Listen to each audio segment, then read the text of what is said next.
What is up, everyone? Welcome back to another episode of AOS R&D with Rob and Dale and special guest Eric Armstrong. We got the what rank are you in Canada? Alex told us. Oh, apparently I'm number 10. You're number 10 from two tournaments. Very impressive. Yeah. Yeah, look at me go.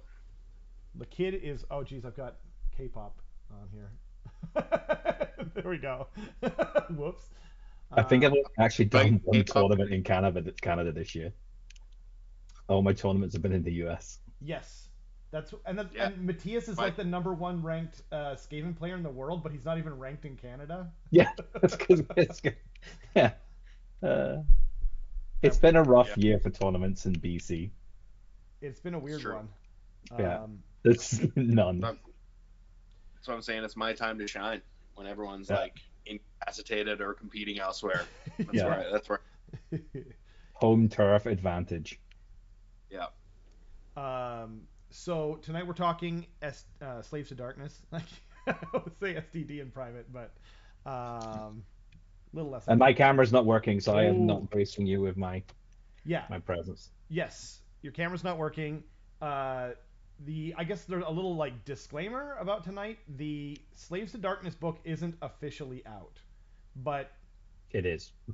it is, But it's yeah, right here. or whatever. Yeah, It is, but yeah, it isn't. But it is, but it yeah. isn't. Games Workshop are just weird. Oh Yeah. man, Fist. yeah, yeah. It's in Eric's hot Yeah. little hand. But Yeah. yo, Eric, or sorry, yo, Andy and Alex, thanks for coming. Eric is blowing my mind with his ability to conjure a battle tome that doesn't officially exist. Is he It's one of these guys that everyone's been talking about recently, where he's from the future and he's used a time machine to taunt us with the Slave to Darkness book from the future? yes, That's He's come to that. warn everyone about how broken it's going to be. Yeah. About how super good it is Yeah. yeah, and how you're all dead. Yep. exactly. Yeah. In the future, everyone just plays Slave to Darkness because there's no other point. Yeah. Exactly. Yeah, yeah. So, yo, Jason, what's up? I guess that so Jason just said Trader Guard. Andy said Corn Rules. Oh, Um, is that the little picture thing? I mean, like from the eyeball thing is it's gonna be something 40k, isn't it? it's And got to be you've Dark just Mechanicum, right? yeah. Hey, Braden. Well, I mean, we've recently been teased with that a lot though. So Yeah, yeah, it's true. Yo, Braden, what's up, man? My first ever customer for Dice. I appreciate that. Um, so we're gonna talk about Slaves to Darkness. Eric's gonna give us the what's it called? The scuttlebutt. the the lowdown. Yeah, the lowdown, all the dirty deets, and Yep. how to uh, how to get rid of those pesky friends. You right? Yeah. Yeah. Exactly. Okay, I'll show you how to get rid of those pesky friends. Yeah. It is called the. Oh, it's so cool. Yeah, I haven't seen anyone talk about that, but we will get to it. We will Yeah. get to it. Eric's found a That's really all yeah. cowards. I thought you were gonna bring up something else that we will also I get to. thought I also think Matt Beasley just won a local near Seattle tournament with Slaves of Darkness at the weekend, and he was using a Mutalith Vortex Beast. Nice. It might have been the Zinch book though, with a Mutalith Vortex Beast. I'm Oh, not Right. that sure. makes more That'd be- sense. Because Yeah, isn't it Zeech only? it might be. No, I'm not it's sure. Slaves of Darkness book, but it has the Zinch keyword, I believe. Right. Pretty sure. Supposedly it's going to be the new filth assigned for hidden filth. I mean, this is the Slaves to Darkness, Andy. That we are talking Slaves to Darkness. Absolutely, we are. But first, the rumor engine. Yeah, Dark Mechanicum, right? Yeah, 40k. 40k thing. Okay. Um, the Christmas boxes came out, so that was exciting. Have you got And yours yet? I did, but it's like it's gonna be a Christmas gift. I Oh, had to okay. pick up myself, but you know, what are you gonna do? I'm really excited though. I can't. I'm Because gonna I wait. already had them. I did not get the box set, so I got myself Marvel Crisis Protocol instead, which I'm currently building some models. Nice. I actually did open up the Shattered Dominion, and I built 4 chameleon skinks of the new guys. See, all you need to They're do so is cool.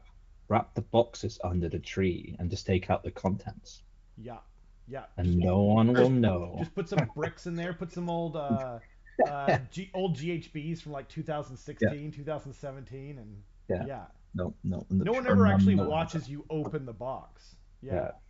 Yeah, The terrain in the Shattered Dominion is like super big. Like it's way bigger. Really? Yeah, like there's this one piece that I didn't even notice that's like the tree goes over top of it, and the base of the tree is around this giant vertebrae that's like this big. Oh, cool. It's so cool. Yeah, I love the terrain there. I haven't built it yet. I built 4 chameleon skinks. They're beautiful. They're so cool.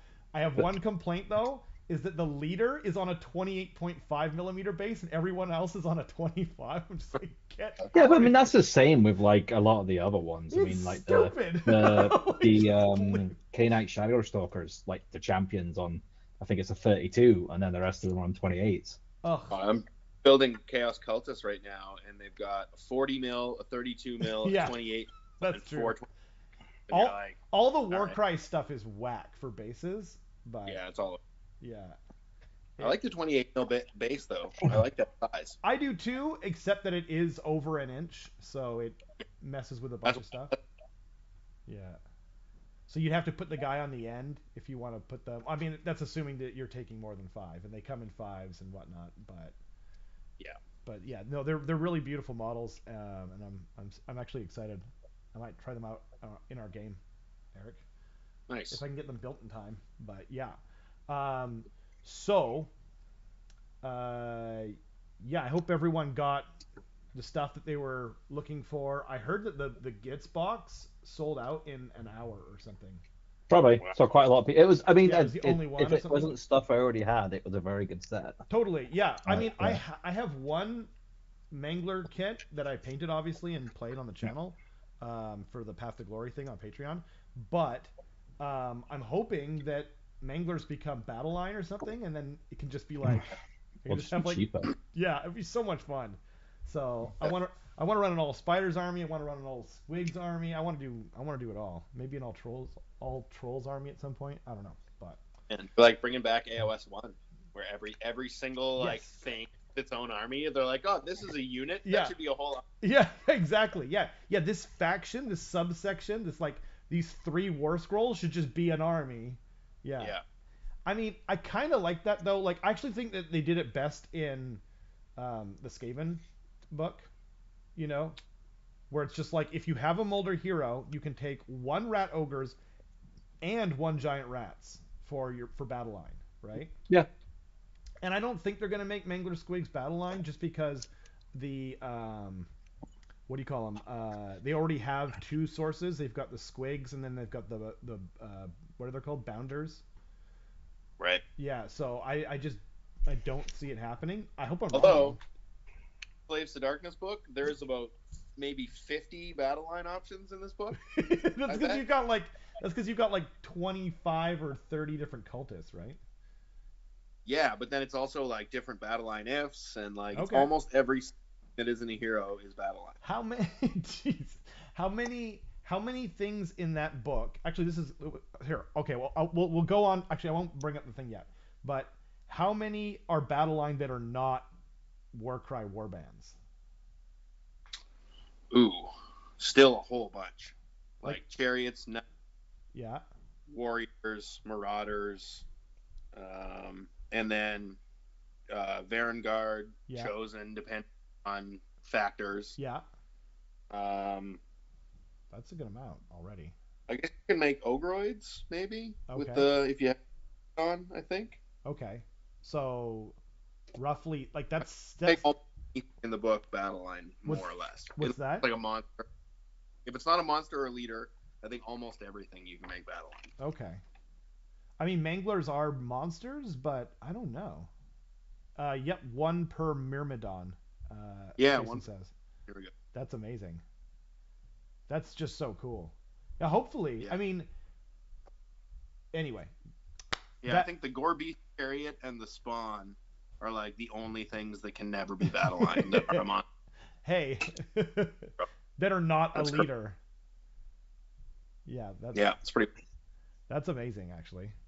So you never know if your Mangler Squigs is battle line. Alex says there's more battle line than Ironjaws has war scrolls. Oh yeah, way more. Yeah, Like 3 times as many as there are war scrolls in Ironjaw's total. that's absolutely incredible.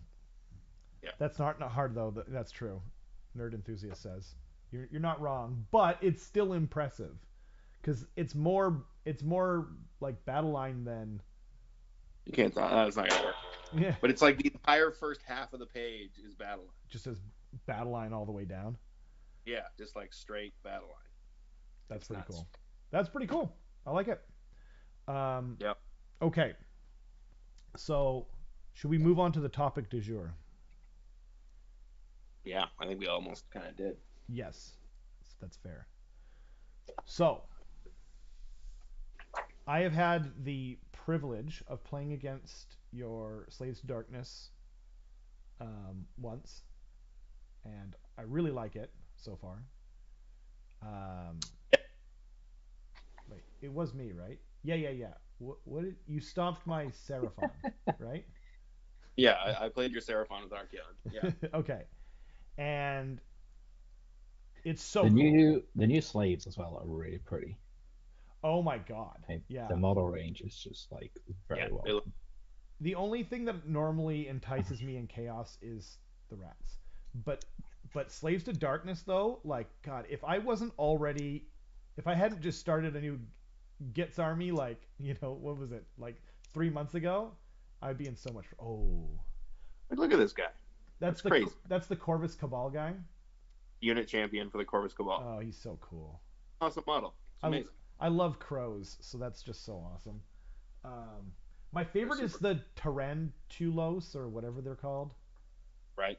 They're, but they're not super good. Anyway, we'll get to there. But so I really like the way everything I've seen from the new book. Rob, you're super quiet again, Am I according to quiet? Rob. Yeah. What the crud? Is that better, guys? Here, I'm I gonna. mean, the weird thing is, yeah, because we're on a different thing. You sound fine to us. Yeah, me too. Oh, okay. Yeah. I think It's obviously what's going on over to YouTube. Actually, I think it might have just been my mic position, but let me know, guys. I'm sorry. I got too excited about slaves. Also, this new army is amazing. So You might want to rephrase that. Did YouTube cancel me already? What Yeah, I know. That's it it. went dark here, guys. Are you suddenly become a Kanye West fan or something? No, what? No. Okay, you are very okay. Better. Okay. Well, I can raise it up, but I just don't want to. I don't want to blast everyone out. So, okay.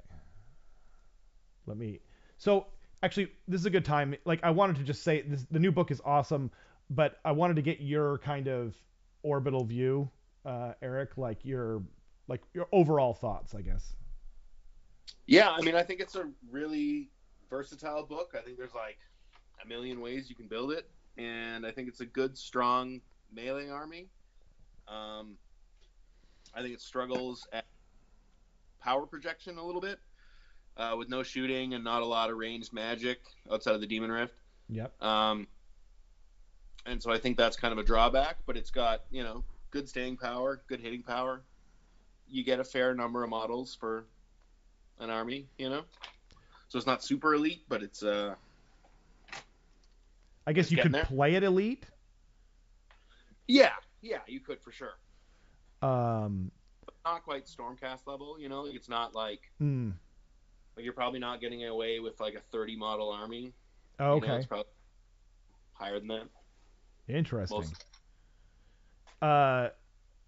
Okay, and so it seems to me, so other than obviously the power projection via spells and shooting that they lack, it seems like there's a lot of variety though. Yeah, 100%. Like ways to play, ways to build. Yeah, all the different sub-factions are very distinct and give you a totally different way of approaching the same pile of war scrolls, which is really cool. I really like that about this book. And it's just easier to use. Like the marks now just apply to the units that have them. You don't have to be like within an aura from a hero or any of that complicated, Oh, wow. you know, stuff. So I find that's really nice. It's really streamlined and easy to use. Like if you're the Mark of Corn, you get +1 attack on the charge. That's it. Boom. It's easy. Nailed it. That's cool. Yeah, so I like that. So I find it to be, well written in the way that it's fairly simple to use, and and just so many options. It's great. Very cool. And it has a lot of war scrolls, so Yeah, a ton, and most of them are good. That's the thing. Like almost all of them have some use in some kind of situation, I would say. Very cool.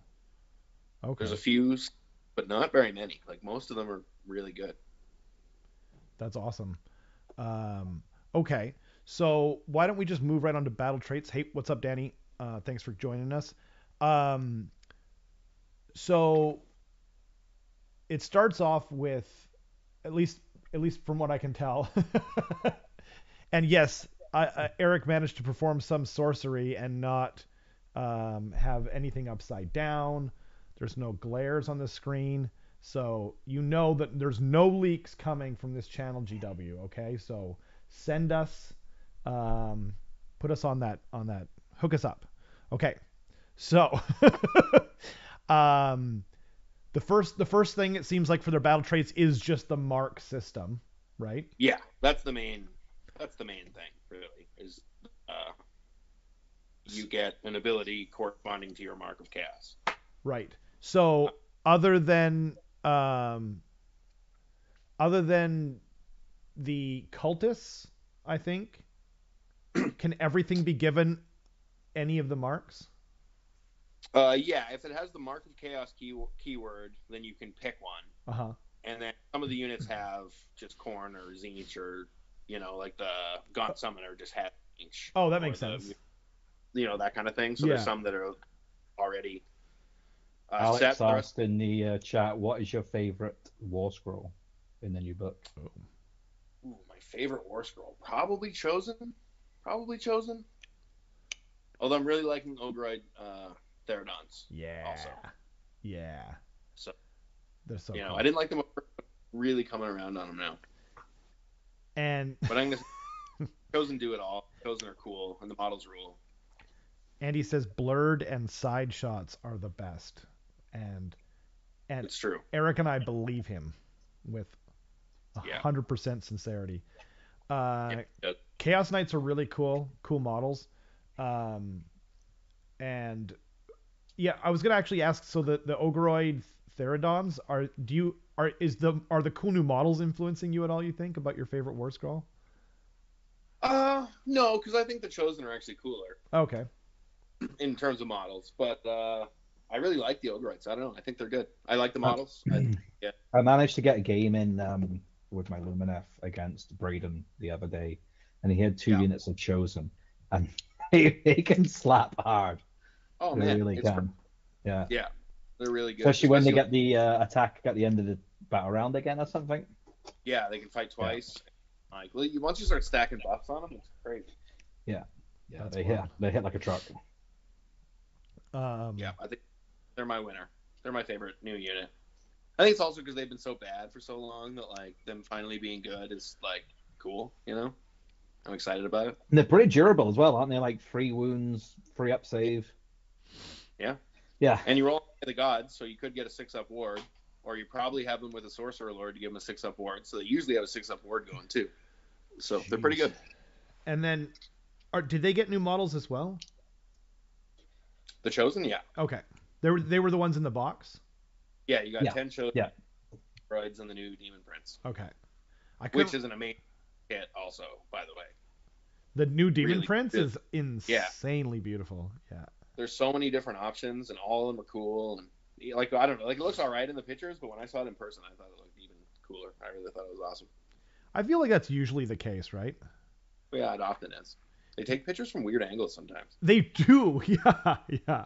I won't throw anyone under the bridge, but there's been a couple of models in the past where I was just like, ugh, like no, burn it with fire. And then I see it in person, I'm like, god dang, it's actually really cool. Yeah. Braden says Demon Princes look so nice, don't perform the best. They don't, but I think there might be a role for them. Yeah, So we'll get there. I really like the yeah. Okay, so um, maybe we won't go. Should we go through each of the marks? I mean, we can go through them quickly. It's not Sure, that sure. big. Um, Mark of Undivided gives Eye of the Gods to all units that have Undivided, so that's kind of cool. So you can get Eye of the Gods on your units in addition to your heroes, which is pretty neat. Yep. And then if you already have Eye of the Gods in your hero, then you get to re-roll one of the dice when you roll on the Eye of the Gods table. Oh, that's so cool. So it gives you a pretty good chance of getting in the top half of the chart, which is where all the good stuff is. So that's pretty cool. And then that combines pretty good with the one of the heroic actions that we'll get to later. So that's kind of cool. So Undivided is kind of all about Eye of the Gods. And then you've got Khorne, which is +1 attack on the charge, which is just good. Always good. Yeah.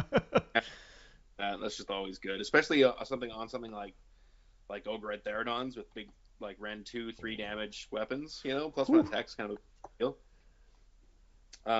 And then Tzeentch isn't very good. It's a 6-up spell ignore, and then you get this weird teleport spell that doesn't really work.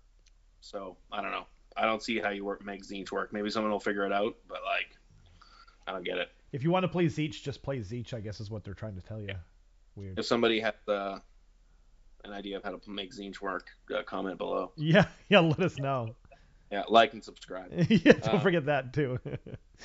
And then Mark of Nurgle is -1 to wound, which is just awesome. It's so good because there's so few things in the game that buff the wound roll, so you'd push a lot of people to wounding on 4s, which is awesome. Very cool. And then Mark of Slaanesh is +1 to run and charge, and then you get a command ability that lets you run and charge. Oh. So that's especially on like Chosen. So Chosen are already +1 to charge. So then now they're +2 to charge and +1 to run, and you can run them 6. So you can go like 12 inches and then charge on +2. Wow. If you mark them Slaanesh. So that's pretty cool. Wow. So I like Mark of Slaanesh. I like Mark of Nurgle. I like Mark of Khorne. I think there's a case to be made for having 1 or 2 of your heroes Undivided. Yeah. And trying to roll for some Eye of the God stuff. I think there's a decent reason to do that in a lot of cases. Is that only for heroes and monsters? Sorry. Yeah, I mean normally it is unless your units are Undivided. So like all the cultists are marked Undivided, so they all get Eye of the Gods. It's kind of cool. Okay. Brayden says, what about teleporting a 30 ball of Chaos Warriors with Tzeentch? The problem is it has to teleport them back to the caster. So I just don't know. They have to be within 9 of the caster. Okay. Or 9 from enemy units. It's like like the old Night Haunt thing where you could only teleport to you. Yeah, so you like pull things out of combat. Oh, okay. Yeah. And we thought maybe you could move, but in the FAQ you can't move. Wow. So I don't really get. Wow. See, I totally misunderstood that whole thing, because like I remember you saying like it's probably on purpose because like it's only Tzeentch and blah blah blah, but I didn't realize that you could only pull units, you couldn't push them. So that is kind of crazy that you can't move them with that considered, like, but yeah, okay. Yeah, like knights or something, but the thing about it is the unit you teleport also has to be marked Tzeentch. Yeah. Well, you've got some like warriors or some knights that don't have one of the marks that helps them. That makes them good, yeah. Can they be pulled out of combat with it? They can. So maybe that could be a thing. Is like if you're in a combat where you think you're gonna lose everything, then you could suddenly pull out this big unit and then rally them the next turn or something. Or but then you're not Mark of Nurgle, which is -1 to wound. Yeah, seems like a big thing. Or if you're Khorne and you're charging in, then you can just kill everything if you're a +1 attack. I just don't see how Tzeentch is better than either of those. I don't get it. Or than any of them. Like, yeah. Like, even Nurgle is kind of cool for... like, for all of them except for Tzeentch. I just don't really get it. Huh. Other than you be Tzeentch for certain things like a summoner or whatever. Maybe there's a Lumineth supplement coming out. Lumineth style supplement coming out. Yeah, we'll get a Warcry warband Yeah, yeah. somehow. Jason said that they were talking about the Demon Prince. He said they picked the worst head painted weirdly for the reveal. Yeah, I mean my favorite is the corn one, and then probably the Nurgle one. And I'm not even a Nurgle guy, but I actually think that head is godlike. And then I like the Zeech one. I know you don't like the Zeech one, but Here, I have one right here. oh yeah, are you gonna magnetize him? No, No, I just built. Cool. fair. That's fair. But I gave him a head that nobody likes because I think it looks cool. I really yeah. Oh yeah, you gave him the undivided head. There's 2 undivided heads actually. You get a whole bunch of heads. It's cool. Yeah, you get 6. I actually thought that there was 2 undivided heads. But yeah, there's one with a helmet and one without a helmet. Did you give him the one that they had in the reveal that no one likes? Yeah. Oh, okay. I call that one the Michael Jackson head. I don't know why. It just because of the white skin. Yeah, is that why? Yeah, like it looks unnatural, I guess, in the picture. Yeah. Okay. So and he was the top. He was, yeah. Yeah. He wasn't Prince, like you can't do some kind of Purple Rain thing, but you can yeah. Okay. And then Jason said Slanesh Shrine grants 3d6 charge too. Yeah. Also true. That's amazing. Yeah, charge is pretty good. And then he also said maybe in Legion where your Knights Varangard go in as Khorne and get pulled back as Zeech. Yeah, I mean that is an option where you can switch the mark with Legion of the First Prince. Oh, okay. Charge in as Khorne and then switch him to Zeech and pull him out, and then you can cycle charge. Yeah. Yeah, that might work. Huh? That's a really interesting thought. Deep cut from Jason. Yeah. Appreciate it. Andy says Zeech banner is good. I think he's like. The Zeech banner is good. Oh, the banner. Got it. I was like, I thought he was just flooding propaganda from like, like trying to convince us this Marcus. Yeah, which is good. That is true. The banner is a 4-up ward against shooting, which is pretty good. Damn. Yeah. So if like Iron Blasters like are a problem, then maybe. You know? Wow. That is amazing, actually. Yeah. Okay. So, if you need to protect your knights somehow or something, maybe. Is that a bubble or just the one unit? Just the one unit. Yeah, they're all just the one unit, I think, from the FAQ. But if you're like something with like a group of 10 knights as your big hammer, maybe you want to protect that from shooting. Something. I don't know. Alex waves and says Iron Blasters are not a problem after saying last week that they need to be nerfed. Yeah, I've been campaigning daily for them to be nerfed. Yeah, he literally is. It's hilarious. Okay, should we move on to the next page here? Yeah, next Eye the Gods, and we probably don't need to go through the whole thing. Yeah, I don't think anyone wants that. What are the key points to this? The main one everyone's looking for is the Rend. On an 8, you get an extra pip of Rend, which is pretty great. And an 8 is pretty. It's the second most common number after 7, like 5 and 8. So it's not super rare either, hey? Yeah, and then you can also, if you roll 11 or 12, you can become a Demon Prince, or you can pick anywhere on the chart. So you can also get. So wait, sorry, this is for heroes? Yes, for heroes, get the whole chart, and then units can roll 1d6 and add 2, so they get from 3 to 8 chart. Oh, cool. Kind of cool. So they go up. They on a 6, a unit will get the Rend. And then the ones that are outside of the unit ones are the ones like you turn into a spawn, you become a Demon Prince, you become a wizard, stuff that doesn't really work on a unit. Cool. So you don't actually pretty well, and you don't have to roll on it, right? So you have to roll. Actually, it says at the end of each phase, for every hero or monster destroyed by a friendly Slaves to Darkness unit, roll on this table. So I think you have. Oh, got it. Yes. Yeah, so it can accent. Sometimes it can like do something really cool, or or sometimes it's male. If you roll Snake Eyes, you turn spawn, and you're here. And that's something that thing from fantasy as well, like the gods. Totally. Yeah, I actually love that. It's really like it feels like chaos didn't feel like chaos until now. You know what I mean? Yeah. Like the original. a big part of this book as opposed Oh, to side thing like it was before. that is so fun. But then couldn't theoretically your like couldn't a hero that you don't want to be a chaos or a demon prince turn into a demon prince? Hmm. No, because Demon Prince gives you the option to pick. Oh, got it. Oh, sorry, it's Yeah, just the because spawn one that you happens. can choose either Demon Hood or choose any other result on this table. Oh, wow. Oh man, that's Yeah. so cool. Never mind. With Because Demon Princes aren't very good unless you're building a specific utility thing, yeah, then you probably want to turn into a Demon Prince. You yeah, probably all pick. They were right? under my laptop. Like I can't imagine any time where like cuz like you said like you're probably building it for some kind of specific utility, right? Yeah, maybe a foot hero, like a 100-point foot hero that's like half dead. Yeah. Maybe you want to turn him into a full health Demon Prince, but like pretty specific circumstances. I think most of your like a Chaos Lord on Karkadrak, you don't want him turning into a Demon Prince. Well, Or and like what are the odds a, this little foot hero that's half dead is going to kill a monster or you know what I mean? Like well, actually, I you guess it's never know. just a hero, so if it's a 5 wound hero, it's not that But the other unlikely.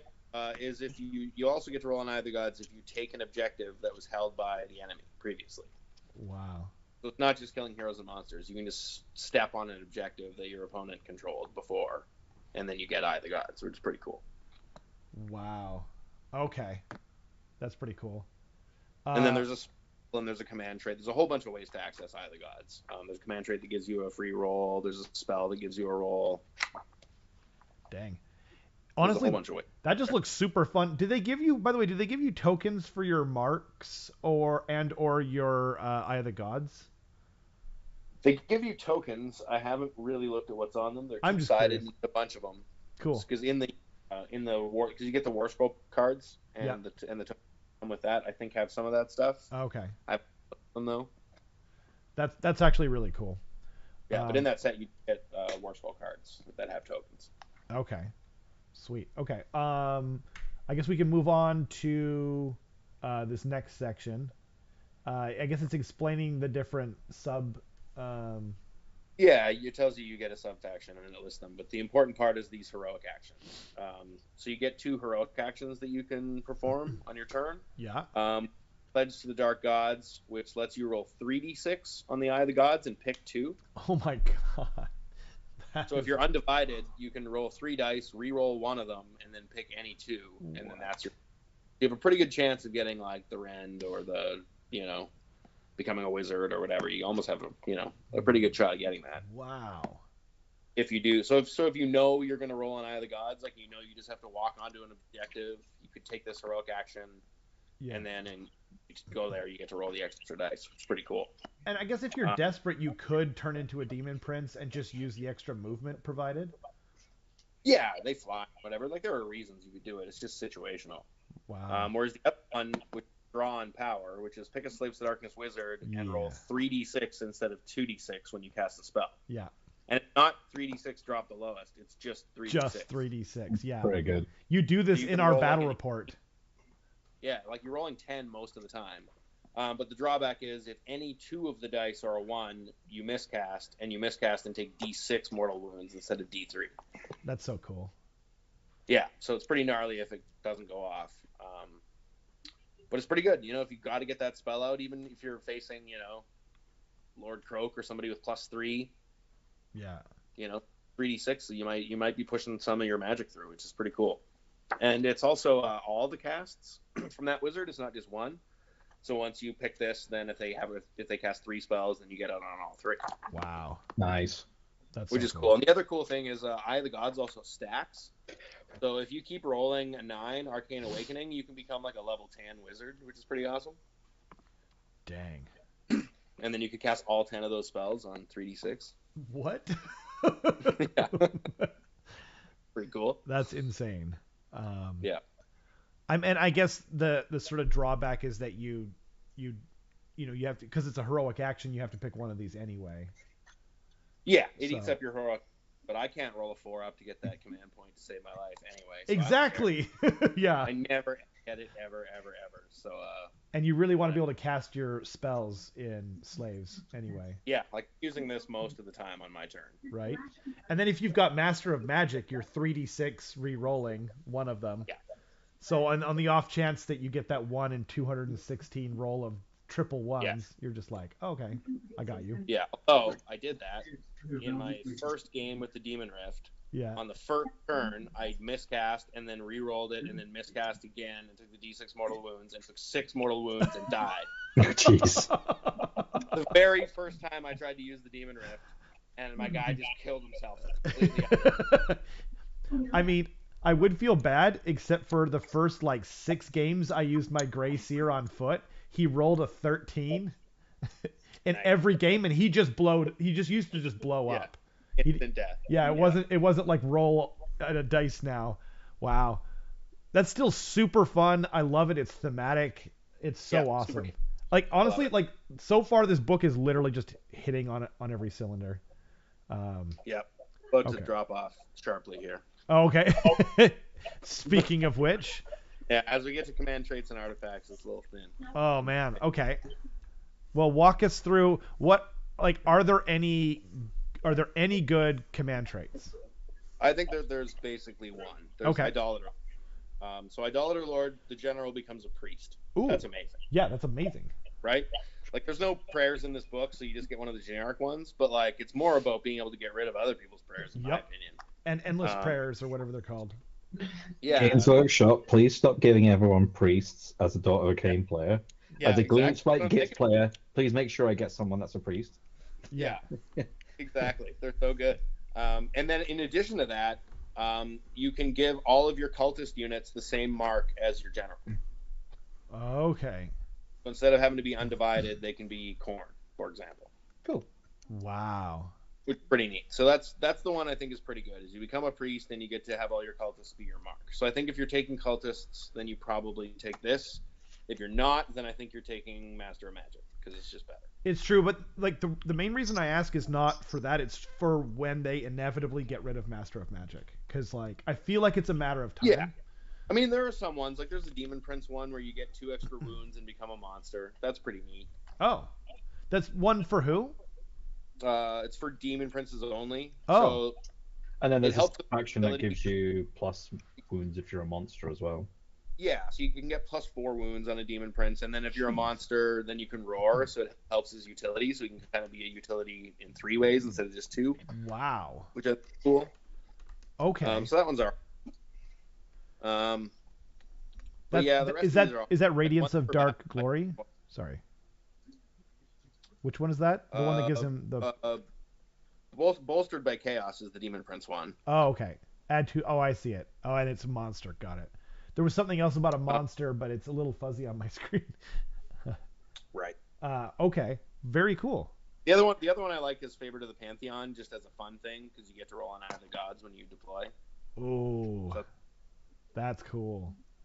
I mean, it's a slot machine, so I wouldn't say that's a competitive choice, but I think it's a pretty fun choice. It's true, but I literally took out Cogs from my game with Andy that we played yesterday, just because it wasn't random enough for me. So you're talking to the right guy. Yeah, I was like, this is too reliable for Skaven. What is this? Yeah, that's actually the answer to what you do when they get rid of Master of Magic. Yeah, it's Cogs. It's Cogs, yeah, but then you're paying points for it, and they've gone up. 70 points for Cogs. Pretty steep. But it also gives +1 to your demon. Oh, true. Yeah. Okay, that's true. That's cool. I like it. Okay. I don't think that's a great flow, but you could do that. Okay. I guess, are we done with command traits? I think so. I don't think any of the rest of these are really that special. Fair. They're fine. I mean, you're only taking one anyway, so like you can't even. Yeah. Okay. Yeah. There's a. Okay. What about artifacts of power? I think there's 2 good ones. Okay. And they have the coolest names ever. Also, the Helm of the Oppressor, which is pretty amazing. That is amazing. Enemy units cannot use Inspiring Presence or Rally within 6. I just think that's good. Wow. Yep. And then Conqueror's Crown is enemy models with wounds characteristic of 1 or 2 that are within 6 cannot contest objectives. What? So I think that's how you make the Demon Prince work. Is you put that on him, fly 12, and then he just goes and stands in front of guys that he can't kill and just makes them not count. Dang. And you make him Nurgle, so then he's -1 to be wounded, and then he turns off ward saves, so you can kind of like have this flying utility piece that you know, like shuts down guys counting on objectives and gets rid of ward saves, and you can kind of fly wherever you need him, and he has an ability, and then if he's a monster, you can roar with him. So I think that's how you make the Demon Prince work, because his attacks do like 2 or 3 damage total on average. So his attacks are horrible, like they're so bad.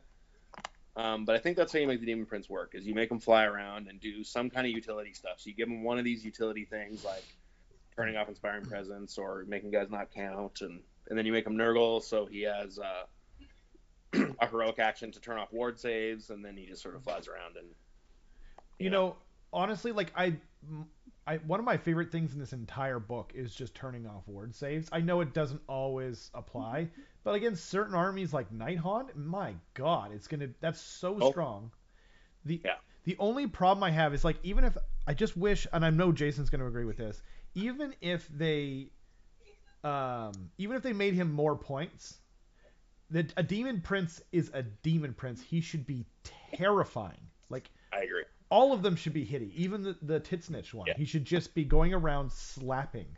Yeah. I think when I played against Braden's one, he came into kind of my back flank when my Bolt Throwers and my Blade Lords for, and I thought, oh, this is going to be really harsh, and I think he killed 1 Blade Lord. That's crazy. And that was it, and I was like, really? Oh, I mean, he rolled badly, but it was just also like, oh my goodness, I was expecting him to be like some sort of steamroller or something, and I was like, nope. Yeah. Also, it's like, bad. It is bad. Also, while I'm on my soapbox, do the same thing with Vampire Lords on foot. They should be terrifying. Like, they should be terrifying. Yeah, but very strong. It was a thing with Bloodthirsters as well. It's like, I wish they were like 200 points more and like a beast of combat. But they don't have a 3rd edition book, and I guess technically neither do Soulblight Gravelords. But like, Celestine Primes as well. Like, supposed to be the right hand of Sigmar, and he's like a wet noodle. True. Definitely agree with that. They should just 2 plus 2 800 points, like anyway, I get you. I did watch the last Warhammer Weekly, and they were talking about how the Bloodthirsters and the new Keeper of Secrets should just start at like 500 points, and then they should just figure out how to make them worth it. And make it thematic, and that's I totally agree with that. Okay. I'm gonna say 4. They should be 400 points. Yeah, they're supposed to be like devastating. They're supposed to be the avatar of the god. Yeah.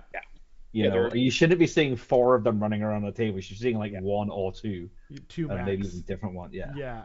They are in 40k. Like, they're all really quite terrifying. Lots of wounds, and they're not that many points, but it's a different game, so it's not really comparable. Yeah. A lot of lower points, I've noticed. Yeah. Like, Be'lakor is an absolute killer on the tabletop, and he's like 300 points or something. Cool. Okay.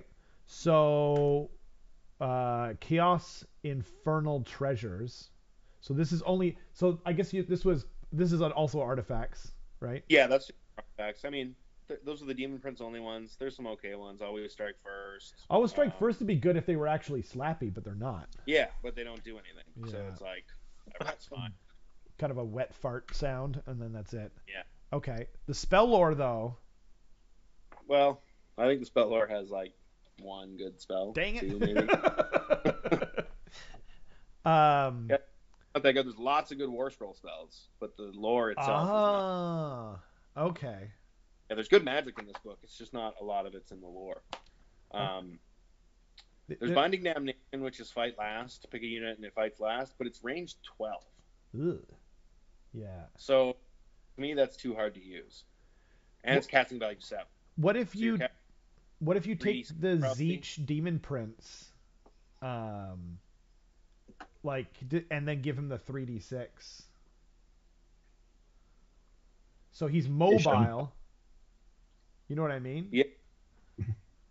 I don't know. I'm just spitballing here. I don't even know what the Zeech Demon Prince does. I've never even heard what he does. he can take over endless spells or something. I forget. I'll Okay. have to look. That's kind of cool if you're doing your combo, Eric. Yeah, like I think you can do the Seraphon thing where you take over an endless spell or something. Okay. Yeah, Okay. I don't know. Zinch. Can't use draw on power. Yo, Sean, what's up? Thanks for joining us. And Breaking Tad as well. I'm sorry, I'm being taken over by the Chaos Gods tonight, and so I might not be. Yeah. Because of the corn mark abuse. Yeah, that's interesting, Tad. I mean, so for those that don't know, or just starting the army and are just hearing about this for the first time, the corn demon prince used to just was it run and charge rolls? I know it was charge rolls. Yeah, he was insane. It was run and charge. Honestly, within 18, I think. It might be the most awful thing they ever created in this entire game. Like, Yeah. I played against Rob, another Rob, in a battle report not that long ago, and I was just like, ugh, It was such a big bubble too. It was like 18 inches. Yeah. So, okay, so there is the fight last 12 inches, not great. Isn't there one for 3d6 charge? Yeah. So demonic speed, which is 3d6 charge to a unit with a mat. Okay. So Chaos Knights or Archeon or Vanguard. Wow. What you're looking at. You can attempt to charge with its 18 if it's within 18 inches as well, which is kind of cool. Yeah. Yeah. So it's I mean, I think if you're running Knights or Vanguard or Archeon, I think it's an auto include. I think it goes in your army, right? Yeah.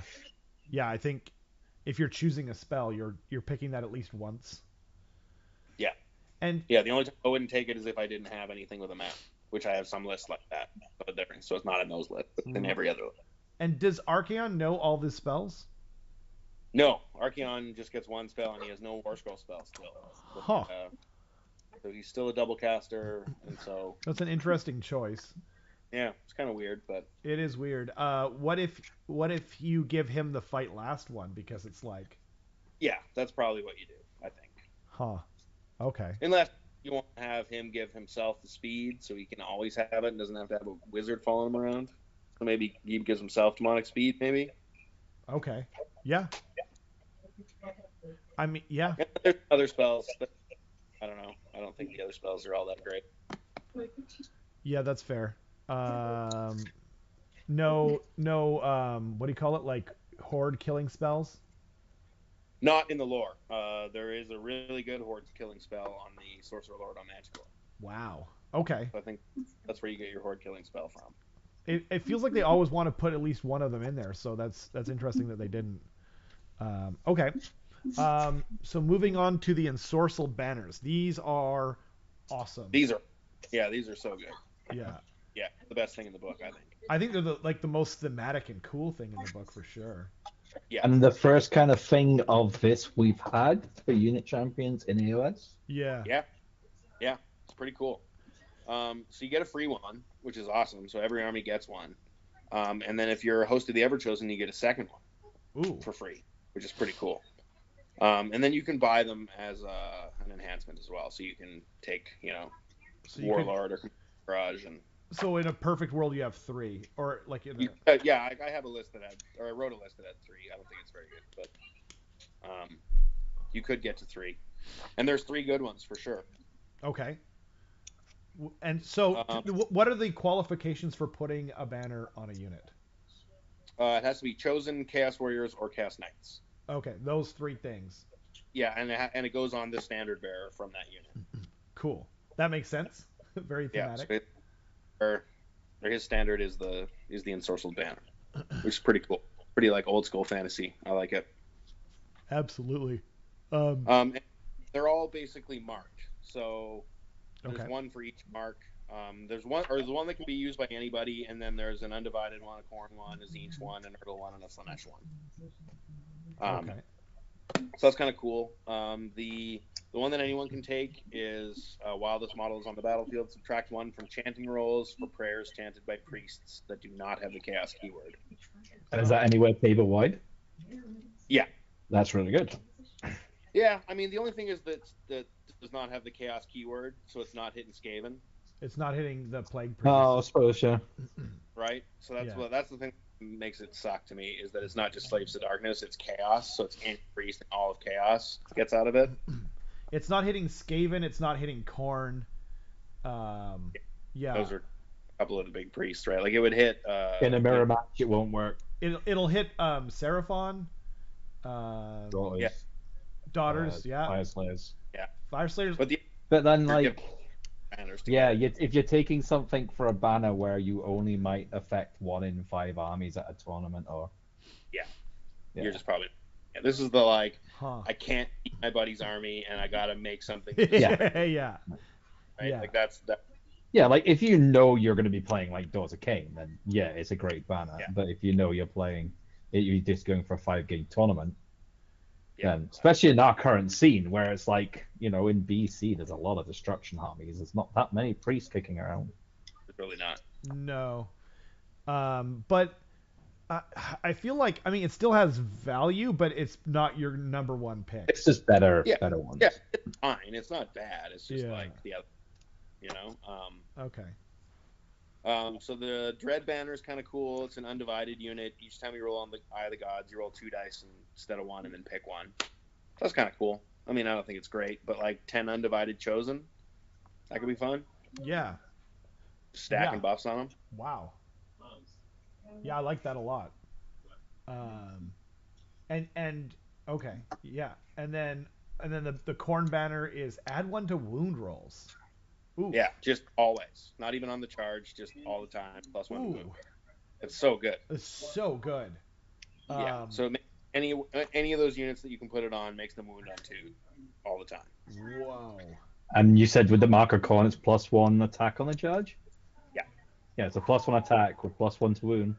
Pretty good. Yeah. And then all out attack, you're +1 to hit. So then you're hitting on 2s and 2s with just about any of those units that it can go on. So it's just a good banner. I don't know. I think it's awesome. Oh man. Then there's the Tzeentch banner that we talked about. That's the 4-up ward against missile weapons, which could turn out to be situationally good depending on meta and whatever. And you would want a strategy. I feel like this. You'd have to have a plan. Yeah. Yeah. Like I see a world where that one gets used for some specific purpose, but I don't.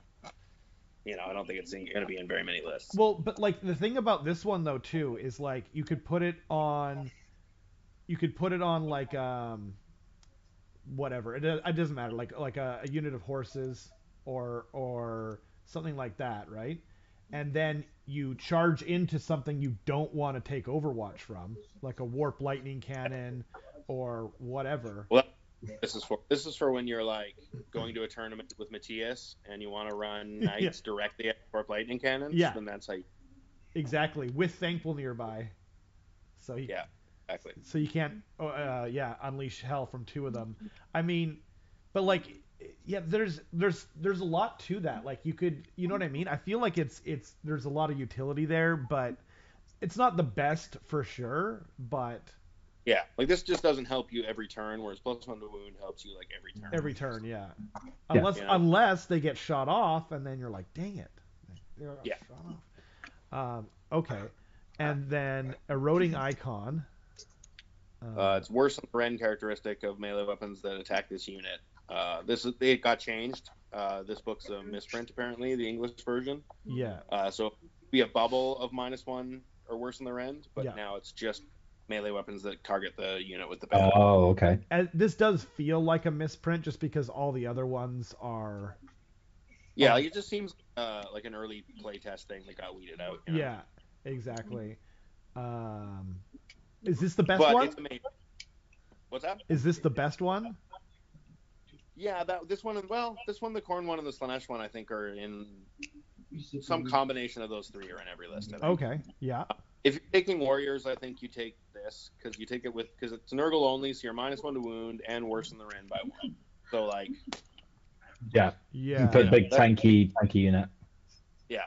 Wow. And then Banner of Screaming Flesh, Slanesh unit only, +1 attack on the charge. So it gives you the Khorne bonus while you're Slanesh. So that means that you can Run and charge still with knights. charge and get +1/+1, still get the +1 attack. Wow.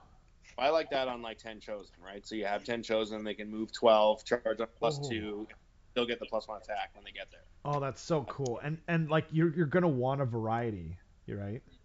Yeah, like you can run, like I have a unit with, or a list with 2 units of chosen. You give one of them the corn banner, so they're always winning on 2s, and then they just give themselves +1 to hit, so they're 2s and 2s, and then you take, and then +1 attack on the charge. Then you take the Slanesh ones, and they're faster, and then you use demonic power on them to give them +1 to hit and wound, so they're 2s and 2s, and they're also +1 attack. So you can get 2 units of chosen to 2s and 2s with +1 attack, which is pretty cool Wow.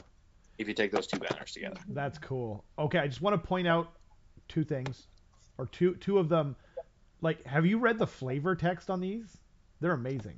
Like, Oh, the Banner of pretty good. Rage, sewn from strings of congealed gore. This banner radiates bloodlust so strong that those beneath it are goaded into a state of permanent rage. And the Nurgle one, as this fell icon arrives upon the enemy line, warriors find their weapons corroding and crumbling to rust. Like, some of that is so flavorful. Like, dude, the Slanesh one, fashioned from flayed elven faces that scream in perpetual agony. The exhilarating pitch of this banner heightens the senses of the followers of the Dark Prince. Amazing. I'm surprised that ever got printed, considering GW's love of elves, right? True. Oh man, but like I love it when they take their time and write some really good flavor text like that. Yeah, agreed. I It's feel very like chaotic. I feel like the Nurgle one shouldn't apply to Skaven though, because their weapons are already rusted and they're just like they're not going to notice anything. Like It should have. yeah, probably. Okay. That is amazing. So, what we got? We've got the different hosts now. Yeah, Like, most of these are good. darn it. Sorry, everyone. Why don't we go through each one of these? Like, this feels worth it, right? Yeah, for Oh, sure. okay. Yeah, these are all. They're not all really good, but they're all usable for sure. And and they've got really cool icons, which I appreciate. They do. Yeah. Okay, so host of the Everchosen. What? So there's 6 total, right? Yes. Okay. And where would you put this? First of all, where would you put this one, like in your approximate rankings? It's probably number 1. Probably number 1. Cool. Could be number 3. It could be as low as 3. It's in the top 3. Top 3 for sure. Cool. I love it. Okay. Top 3. I think for some people it's probably number 1. It's the one that I run the most, I would say. And it kind of leans into the fun of picking out another what do you call it? Banner. Yeah, second banner. Basically, the reason you take it is to get the second banner without having to take a warlord, so you can still be 1 drop. Okay. To me, that's the main reason. And then you get a rally. It says on 4 up here, but it's actually 5 up. Oh, that's another misprint. Yeah, it's part of that FAQ. And they also removed Varangard from Host of the Chosen, so you can't rally Varangard. So it's just Chosen Knights and Warriors rally on. Wow. So yeah, I think that's a really strong one. You also get Battle Line Chosen. Okay. Which is super good because I think 10 Chosen is a killer unit, and so you get Battle Line Chosen, which is nice. And then I think yeah, I don't know. I think that's basically it for Host of the Everchosen. Sweet. Okay. Legion of the First Prince. Where would you put it? Like, for me, it's the last. I'd put it last. Last, fair. But I don't think that means it's bad at all. That's fair. I haven't heard anything good about it, but I love the icon, so. Yeah. Well, lets you change your mark on 1 unit. Just so, like, okay. So, like, Mark a unit undivided, and then you can change its mark every turn, which is pretty cool. Okay. Yeah. So you can run a charge them in and then change them into Nurgle so they're more durable. And yeah, totally. Or you can put it on Be'lakor himself. He can give himself a mark that way, which is kind of fun. That's really awesome. And then the other thing it lets you do is if you ally in all the base level demons, so like Bloodletters, Horrors, Plague Bearers, and Demonettes, they get the Slaves to Darkness mark abilities. I see. Wow. Alex says Legion of the First Press says they benefit from the marks of Chaos battle trait, but doesn't lock them to the appropriate Chaos faction, or is it locked elsewhere? Uh, I'm not sure what that means. but Well, maybe Explain yourself, Alex. Yeah. And do it in a demonic voice, or it doesn't count. Yeah. Okay. So, like Bloodletters of Corn. Oh, that's on their War Scroll. They would have the Corn keyword on their War Scroll. That makes sense. That's what would make them. I see. Okay. Cool. Okay. And then Cabalists. Kabbalist is, in my opinion, controversial because some people think it's not very good. I've heard people say it's the most OP. Really? And I think it's really good. I think the list that I'm building is probably Kabbalists. Really? Yeah. Okay. So basically all of your heroes become wizards. Okay, that's amazing. So if you have 5 heroes, you get 5 arcane tomes. That's pretty cool. Yeah. Especially if you take like dirt cheap heroes. Yeah, so I think you just take a bunch of 100 point, 100 point heroes, and then have just a whole bunch of wizards. Right. I think that's how you run it. And then also, if you're already a wizard, you get an additional spell, and you get to know an additional spell from the lore. So literally everyone gets an arcane tome. Yeah, so literally your whole army leaders all get an arcane tome. So and then it also gives you the ability of when you do that 3d6 cast heroic action, you can do the same heroic action with every unit within 3. What? That's really you good. actually have a little like cabal of guys all cast on 3d6.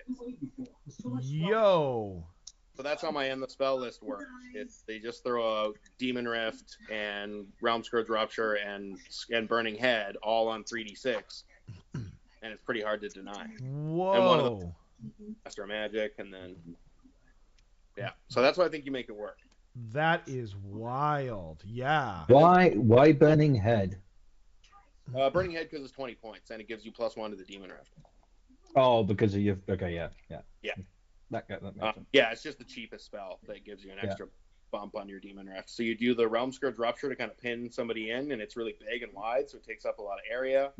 And then you throw the Burning Head, and then before you move the Burning Head, you run the Demon Rift over for D3 +2, and then you throw the Burning Head in and blow up everybody for D3.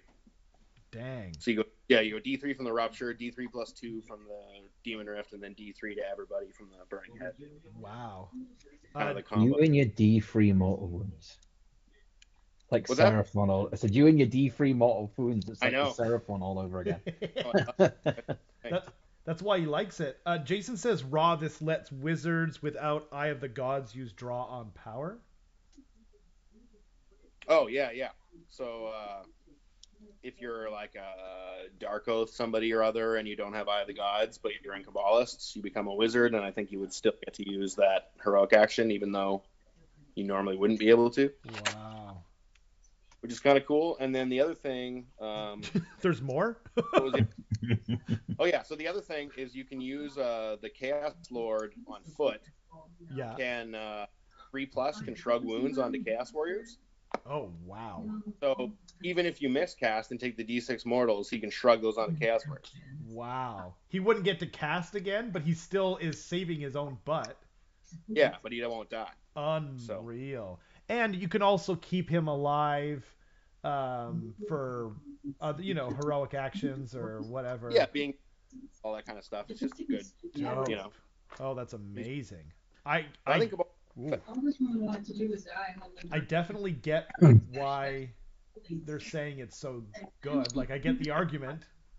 But it seems like it's not good when you look at the spell lore, because you're like, well, the spell lore sucks, so why do I care that everyone's a wizard? But then you start thinking spells, and getting your Mystic Shield out, and you can get those endless spells out. Yeah. And then the War Scroll spells are quite good, and Mystic Shield's good. Arcane Bolt is still good. So I don't know. I think it's good. Well, and dispelling too, right? Yeah. Like I have like, if you're playing Skaven, you generally have a lot of casts, right? Yeah. So it would give you a lot of unbinds as well, you know. Wow. Okay. So then I guess here 1 second. I'll turn the page, so to speak. Wait, what happened? Why did it go back to Mark? It went back to battle traits. How did this happen? I don't know. Okay. Oh, I'll mute myself then if I'm getting feedback. Oh yeah, thanks, Dale. Appreciate it. So then, okay, I will pull up. Can you just start explaining the next one, what it's called, and apparently I didn't load it into this properly, so. Oh, okay. Yeah, the next one's the spoilers, which is, if it's not, it's either the worst or the second worst. Okay. I would say, I'd put it in a category of Legion of the First Prince. Gotcha. It's not bad, but it's not as good as the others. Uh-huh. Basically, you add 2 to the wounds characteristic of Despoiler's monsters, and then every Despoiler's Demon Prince in your army can get a command trait, in addition to the general. Okay. And they all.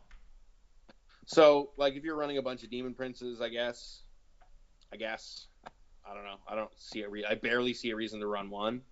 Yeah. So I don't see a reason to run a whole bunch. And I don't know how much I think the monsters are amazing, but you can give them +2 wounds. So I guess that's cool. I mean, it seems good. You'd think. I don't know. Yeah. All right, except the monsters aren't that good, and the Demon Princes aren't that good. So it's like a good buff, bad unit. So, like, it's okay. And then if you take that command trait for +2 wounds on a Demon Prince, and he becomes a monster, so then he gets +2 wounds from this. Probably. We need an FAQ on that, but. Huh. Okay. Where would you rate that one in the greater mix? I mean, it's probably last. I know I said Legion of the First Prince. I think this one's. I think Legion of the First Prince. I just kind of. Yeah. Right. Yeah. Like, I think there's a big brain play in Legion of the First Prince. Exactly. Ultra utility. Spoilers. Right. Yeah. The spoilers seems like, I don't know. It's fine. It's fine. Not what you want to hear, but yeah, that's fair. Yeah. Okay. And then what's the other? And then the Avengers, which is kind of one. So it gives you, basically you get a heroic action that you can do. Yeah.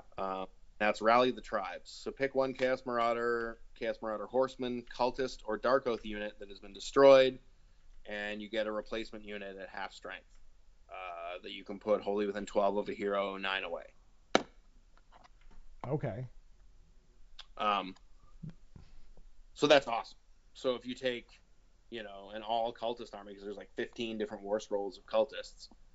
So if you take an all cultist or a heavy cultist army, you're getting half of those back. So it's like the Goblin thing. I see. Except Chaos Marauders or Splintered Fang specifically. Once we get there. Yeah, and we will get to Splintered Fang. Yeah, you've figured out some really cool stuff with them.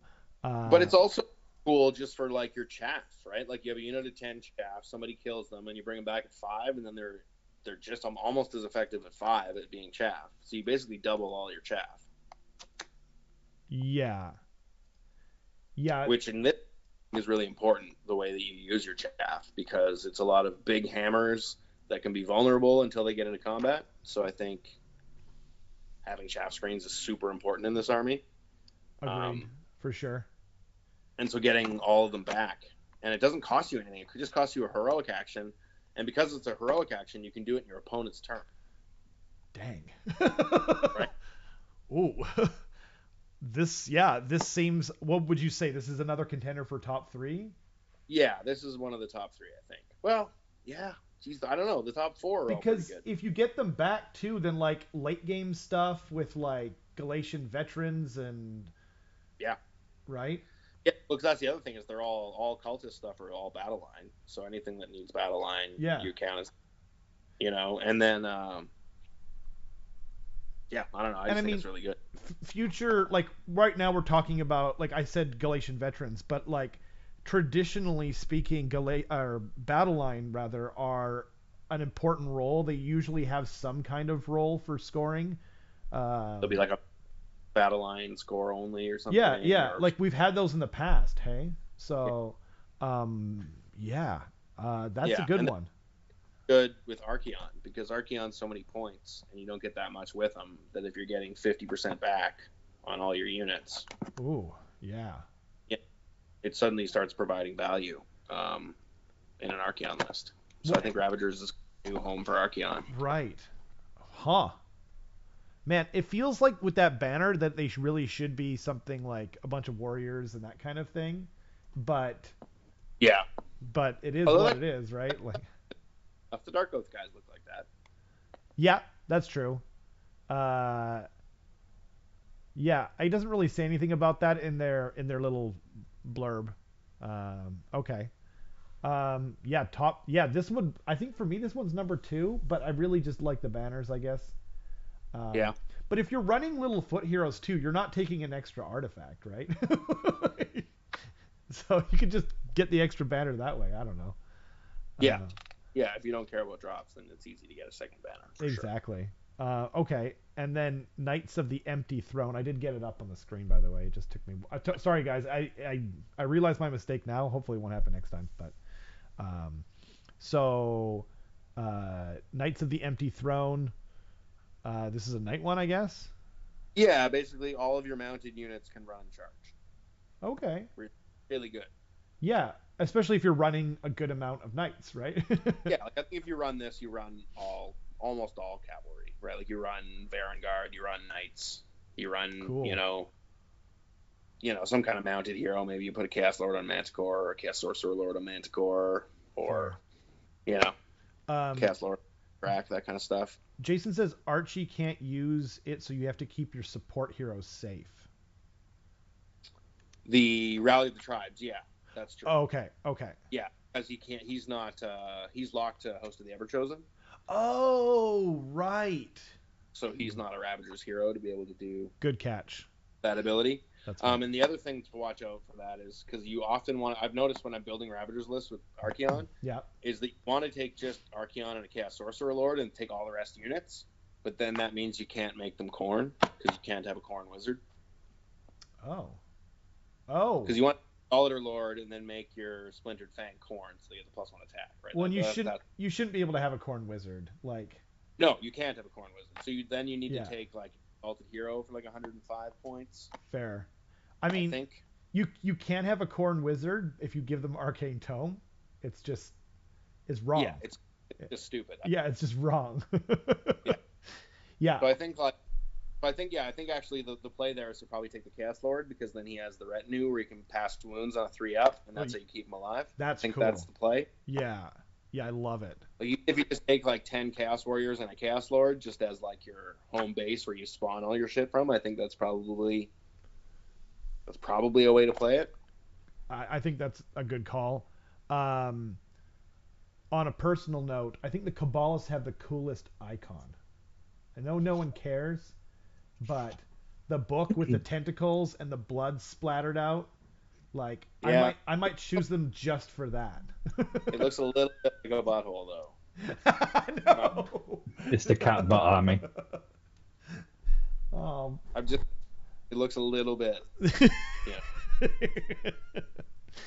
The mind sees what it wants to, Eric. Okay, like it's like what do you call it? Like an ink blot test, right? Yeah. Yeah.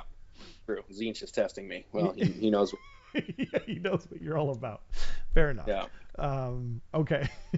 But the other part of Knights of the Empty Throne is it lets you rally Varangard on a 5-up. Oh. Which is pretty.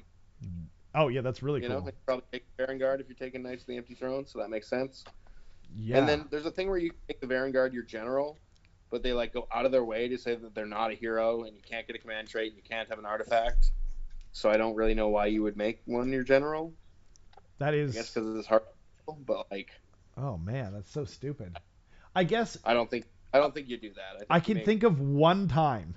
Okay, it's when you right. have Archibald as your only hero, and then everything else is not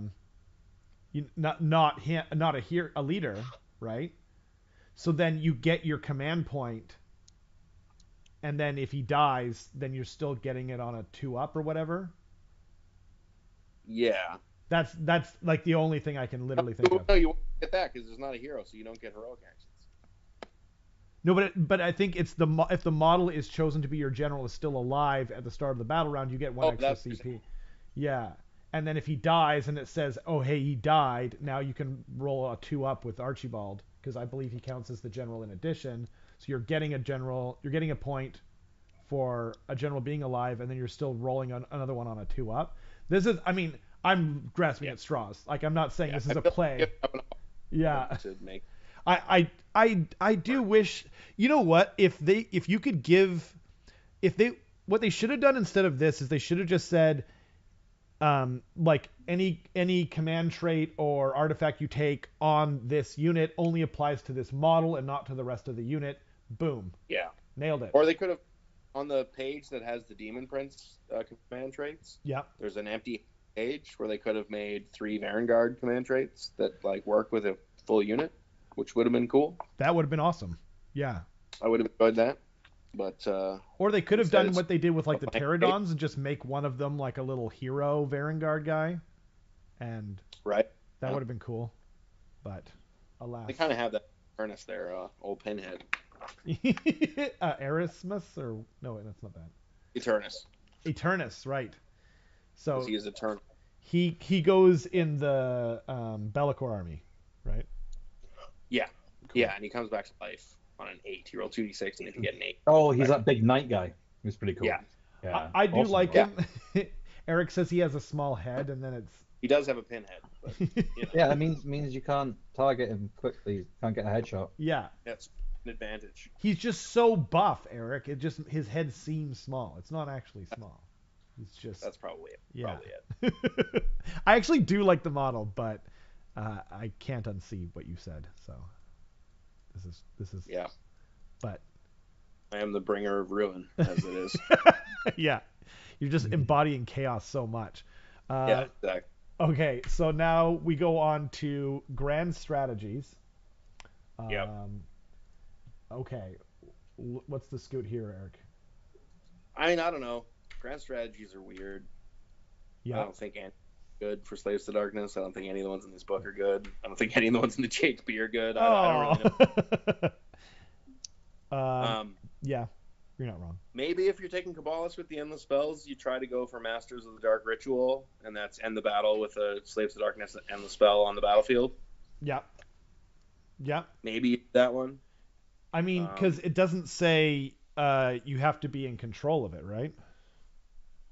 No, it just says it has to be there. It just has to be there. So, you Then pump out a couple, and then it's like, well, it can't even be dispelled, probably get that more than you don't get it.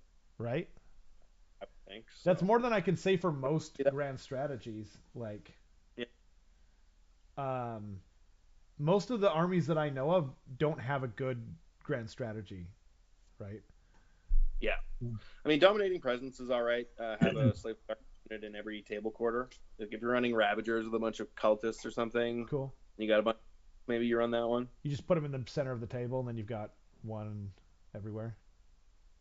No, because it's wholly within, so you can't do that. Oh, cool. Needs They thought of 4 units. that. Yeah, which is a lot. Like 4 units at the end of the game is a lot. Yeah, I think I would go with the endless spell one, unless if I'm doing kind of your a similar build to you, but Like I probably don't take any of these, but if I had to pick one of these 4, I'd probably pick the endless spell one. Yeah. Kabbalist. I like it. I mean, you could go for like the big ball play and go follow the path to glory and just claim you're going to get a guy to turn into a demon prince. Oh, that's so cool. That's pretty sweet. If Yep. you're just like turn this hero into a demon prince this game. Yeah. And that's my. And if you roll the 3d6, Yeah, you just like play into it, you know. Yeah. Oh, that's You know, so like cool. like you got one little hero left, and then you like get the extra roll at the very end of the game, and you win. Yeah. If you're not playing into Cabalists too, you could argue that like, turning like a 100-point hero into a Demon Prince is not a bad play. Well, it means you have to roll an 11 or 12 on 2d6. But you can roll 3d6 with your heroic action, Yeah, and you can re-roll one of them. Like you can get there for sure, right? but I'm not sure that I would make that my grand strategy. No, I know. But like it's so cool. Like that It is. It's definitely cool. that is just flopping it down on the table. Yeah. Um, and that's what I appreciate about them. Uh, for the for the Vanguard rally, it has to be the general, is what Jason was saying earlier. Sorry, I can't. Oh, really? That's So maybe interesting. Hmm. So, but it's That still just kind of like, makes. Oh, what are they? 6 wounds, something like that, right? oh yeah, another 5 wounds each. Oh Oh, yeah, the general has to do the rally command. Wow, that's even worse. it is worse, Yeah. undoubtedly. Um, and I Archeon ran. can't do it because he's not in the right faction. Yeah. Wow. I ran that all night list, and I didn't make any of my charges, and my opponent made all of their charges, so I lost.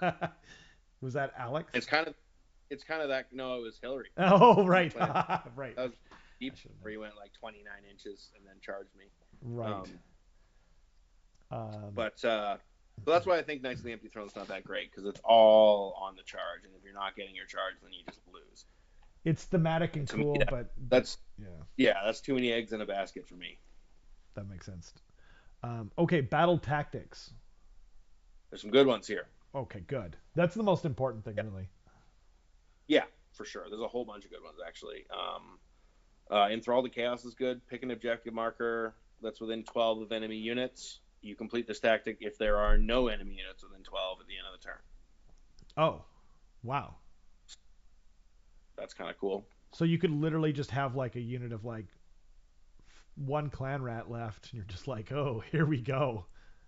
Yeah, Yeah. Do you yeah. have to? So it's a kill, your classic kill one, but it's a But fairly but you don't even. The thing that's better yeah, about this though that most of the other ones lack is you don't even have to control the objective. It doesn't say that. It just says remove them. yeah, yeah, yeah. So you could do it with spells Wow. or something if you do. That's really cool. Um, yeah, and then there's the March of Ruin. Pick a Slaves of Darkness unit with an ensorcelled banner that's not within enemy territory. You complete this battle tactic if they're wholly within enemy territory. Oh, So you got a geez. unit of with the banner, and they're going across. You can probably do that one pretty easy. That does kind of lend into the. Oh no, not really. Never mind. I keep forgetting that the Zeech teleportation spell is only it's only the Yeah, scorpion get over here. It's yeah. not. Yeah. Okay. And then there's Iconoclasts. Pick a priest or a totem and kill it. Dang. That's pretty good. A lot of stuff's getting totem now. It's a lot of times it's the bigger stuff, but still. Yeah, Um, but that's a fair little extra kill one there. when most priests are pretty soft, Yeah, right? Huh. That's cool. yeah. Okay. We skipped Lust for Power. If Oh. if a hero rolls on Eye of the Gods, you get the battle tactic. Just So like, wait. What? yeah. So Uh, if you know taking an objective from your opponent and you have a hero there, then you just do this and you automatically get it. Or if you're casting spells on 3d6 and you cast the spell that you roll on Eye of the Gods, then you just cast the spell and complete your battle tactic. That's crazy. Yeah, sounds super easy. Also, That's got to be the best one, right? Like, no, the best one is probably Run Them Down. I think. Complete a charge with 3 or more Slaves of Darkness units. oh my god, yeah. Something you're doing a lot of the time anyway. So charge with 3 units is pretty easy to do, Um, especially if you're running knights because of the sequence with the Chaos Lord on Karkadrak. He fights first, and then he lets a unit of knights fight, and then that unit is also in the fights first part of the phase, and then you get to pick a unit, so you get to fight with 3 units in a row if you charge with the Karkadrak Lord first. So if you have those units in your army, you're probably trying to line up a charge with 3 units. That's what you're trying to do. For sure. So I think that's a great tactic as well. But the one that's Lust for Power just says roll. Uh, Like, yeah, but you have to achieve something in order to roll. You have to take an objective or kill a hero or monster or roll or cast the spell. oh, I see, because that's how you roll. Yeah, you can't just roll. You have to, Got it. Right. Yeah. I see. So, but then you could wait. I thought. Oh, you rolled twice. Wait, what was the thing? What was that heroic action? There's a heroic action to roll 3 dice and pick 2. Oh, right. Okay. It wasn't just roll an extra time or something. Okay. So then, but then, like you said, you could just do the spell, and then that's like. Yeah, but the spell casts on a 7, so you got to But you cast on on 3d6. Yeah, if I wasn't casting on 3d6, I wouldn't rely on the spell to get that off. It's true, So but like late game, like that is one of the easiest ones. Yeah, you should be able to find a time in the game where you can do that. Right? Yeah. And you can't find a spot to do that. You're going to roll on Eye of the Gods at some point, and you can usually tell when it's going to happen. So Exactly. Yeah. Oh man. Those are 2 really good ones though. Like, yeah, like I could see doing all 6 of these in a game. wow. I'm like, that's never going to happen. Like there's Yeah. a few that are likely, and there's like I think there's 3 that are going to happen almost every game, and then there's 3 that are going to happen like sometimes. Nice. But they're all pretty good. Dale, you fixed your camera. Did you pledge yourself to the Chaos Gods? Is that what happened? Yes. I mean, you are a Daughters player, so you were halfway there anyway, right? Yeah, true. Yeah. Nice. It's like anyone who's played the Dark Tide computer game. Nice. There is like a line that there's 2 really dodgy lines. One's like blood for the Emperor, and the other one is like skulls for the Golden Throne or something. And it's like, hang on a minute, this is coming from like the loyalist people. And Right. It's like, are we on the right side here? Maybe, There might be a plot twist at some point. maybe it's like, did you guys just hear these voice lines? You went, oh, that's a really good one. We should add that in the game. Not realizing that that's kind of very, very corn. Forgot to check with the lore people, maybe. Maybe. Was there one more on the battle tactics that we didn't bring up? I feel like there was. Oh, the Champions of Chaos. You complete this tactic if there are 3 or more friendly heroes within 3 inches of enemy heroes. You probably don't do that one, like, ever. But there's 6 here, so you've got 1 for each battle round. Yeah, there's definitely 5 you can a lot of the time do. And that's assuming you don't. Priest or totem one if they don't have a priest or totem, I get. Oh, for sure. Yeah, that's fair. But and I guess you could have a list where you don't have a banner. It's pretty rare. Yeah. Like if you don't have warriors, chosen, or knights, then you can't have a banner. Yeah. But they're all amazing. Yeah. Like I think I might have written one list that didn't have one of those units in it. Oh wow. The thing is you're getting it for free, so it just feels so like counterintuitive to not take something. Yeah, the only thing is like Archeon Ravagers. Maybe you want to take all cultists with Archeon. Yeah. Just to maximize buddies, maybe. Yeah, I could totally see that actually, but that's the only thing I wouldn't have a banner. And you kind of want to have an anvil too, it feels like, right? Yeah, I mean it's been really good. Chaos Warriors are awesome. Every time I run them, they're the VIP of the game, every single game.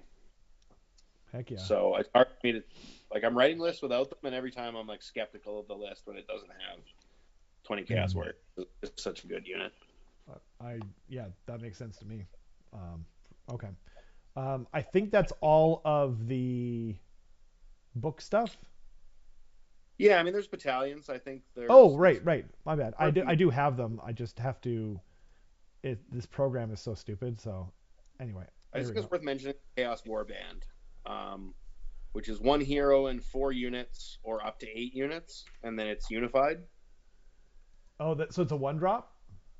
Yeah, so it's a 1-drop, but it's only 1 hero. So I think, but it's up to 8 units instead of just 5, like in Battle Regiment. Yeah.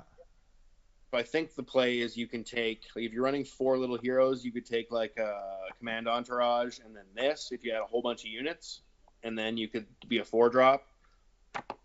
Or if you only have 1 hero and you have more than 5 units, then it could be a substitute for Battle Reg too. Yeah, you could do a battle reg and this as well if you Yeah, have. you could also do that for the 2-drop if you had a Yeah, whole bunch. and I mean, one of those things is a war shrine, I guess. Yeah, the War Shrine, I wouldn't really worry too much Yeah. about that.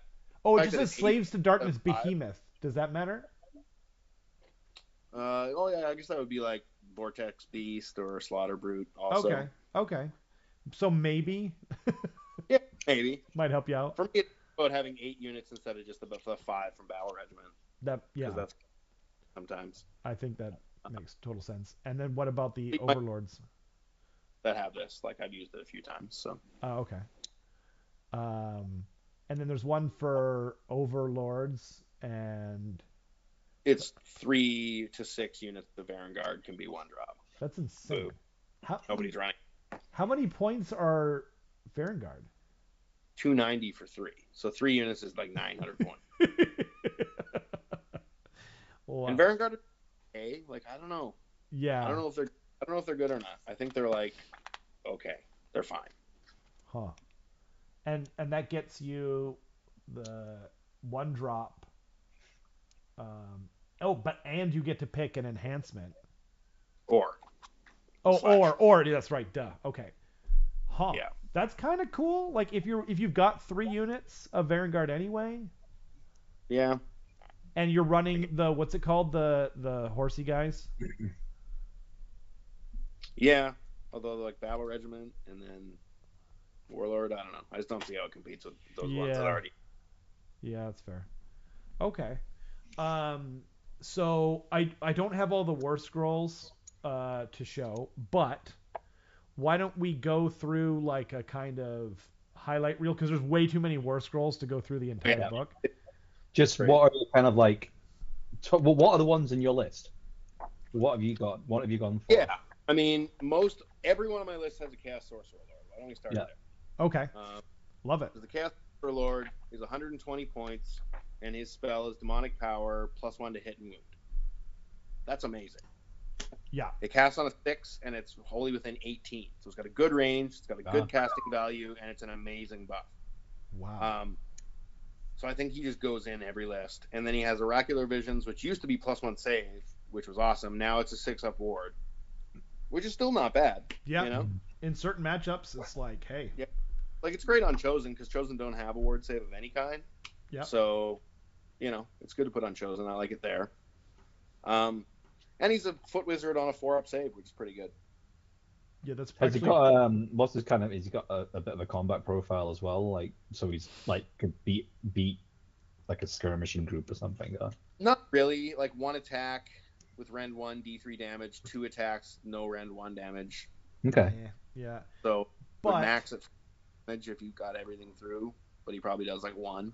Nerd enthusiast, I don't understand what 20 in 1 unit means. Do you guys? I'm not sure. If you can, 20 what? I just saw a comment. 20 in 1 unit. Oh, I don't know. I don't know what I was saying. Maybe you mean drops, nerd enthusiast, but yeah, I'm not sure. I'm not sure. So please, if you could just elaborate, then I'd be well. Oh, maybe I'll go 20 Chaos Warriors, not 20 banners, but 20 Chaos Warriors. Oh, 20 Chaos Warriors. Yeah, got it. Yes. That's in 20s.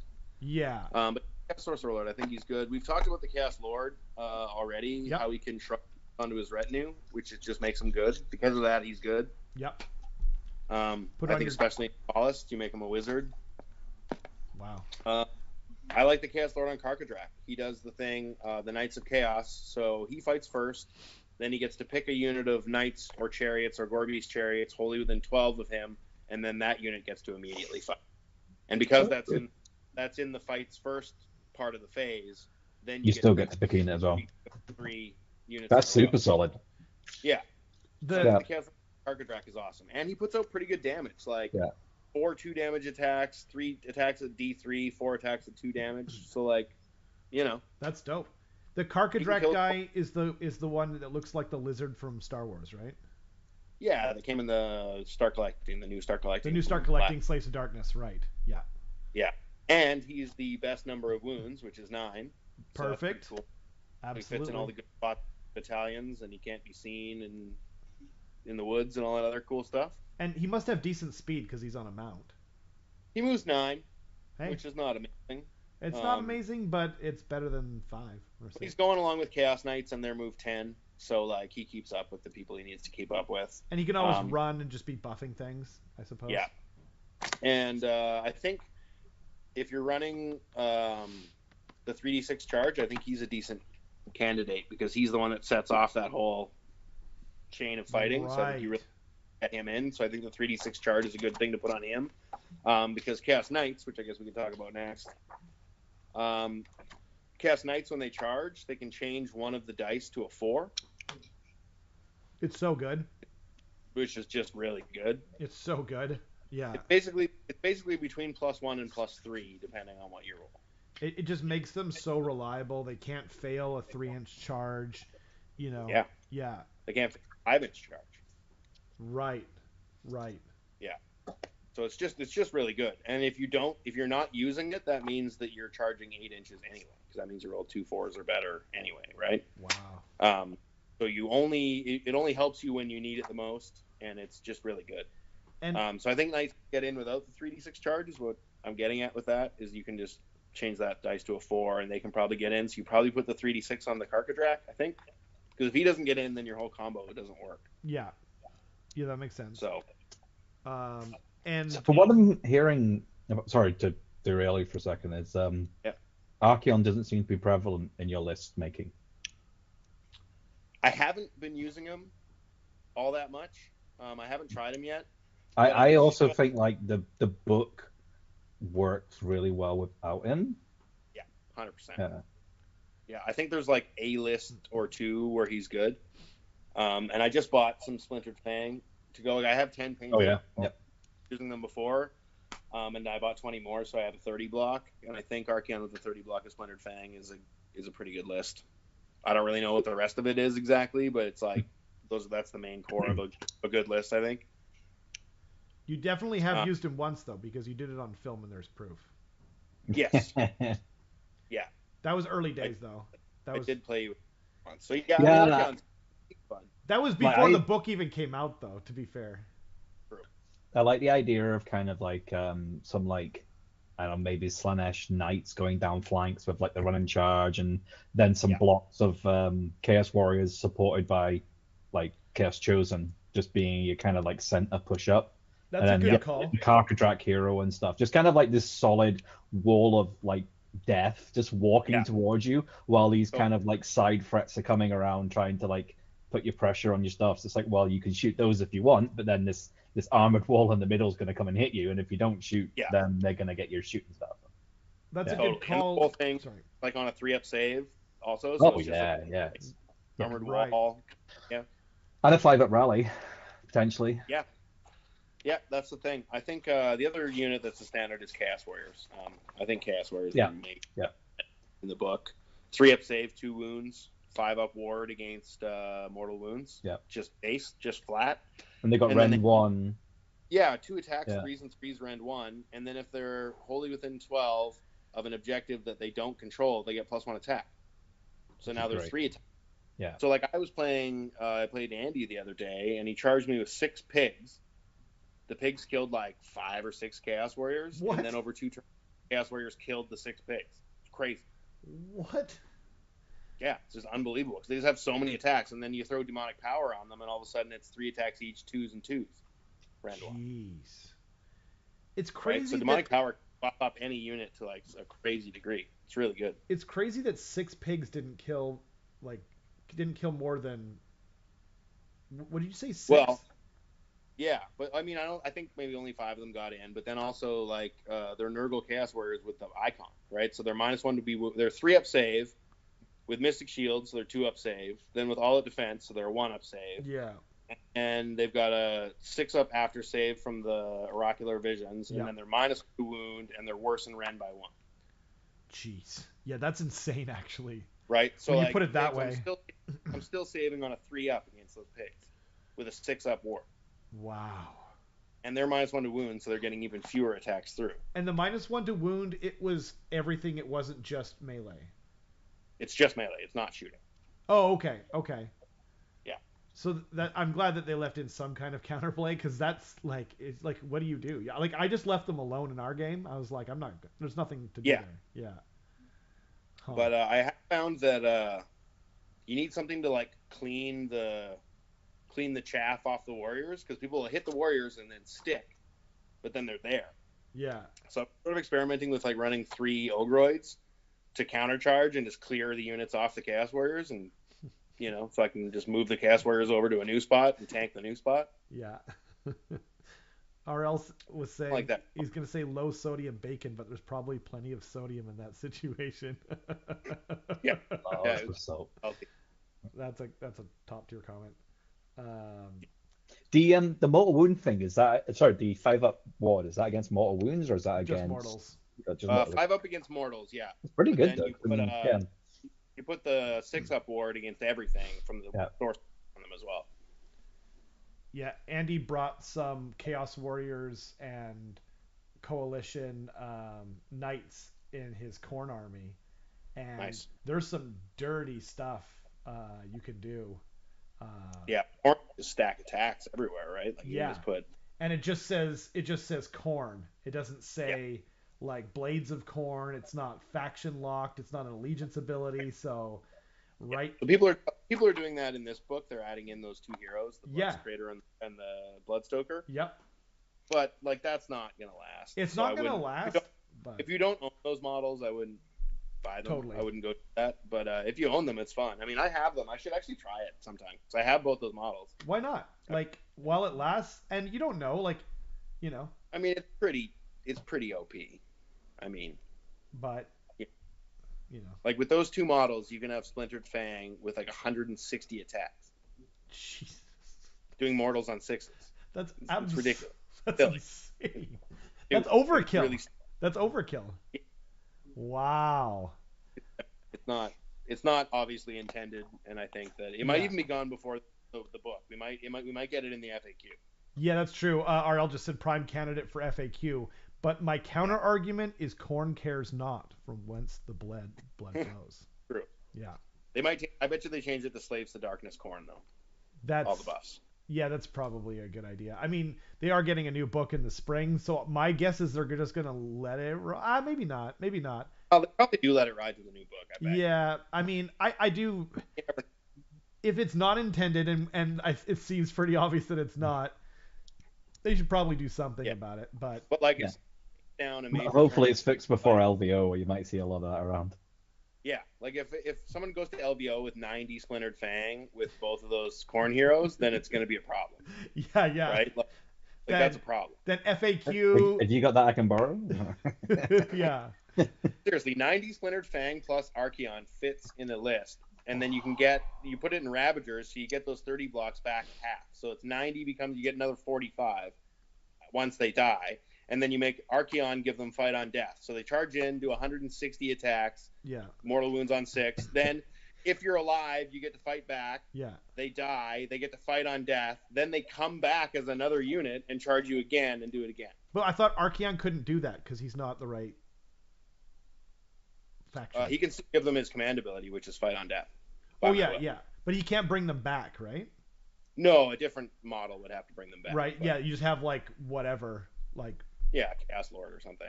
Because like, how much are the splintered fang?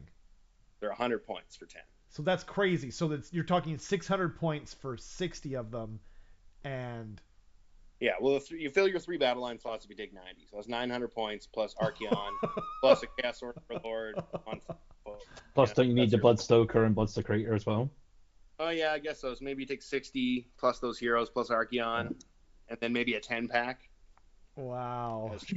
That's. So I think it's 205 for those 2 heroes, those 2 Corn heroes. Yeah, that's insane. Yeah, I mean, if someone does take it to LVO or something, it'll be FAQ'd before you can say, that's OP. But yeah, so that's why I'm not like play it or anything because it's just silly. I don't know. I think it's a gimmick list, and I think it'll be gone before we know it. So I agree, but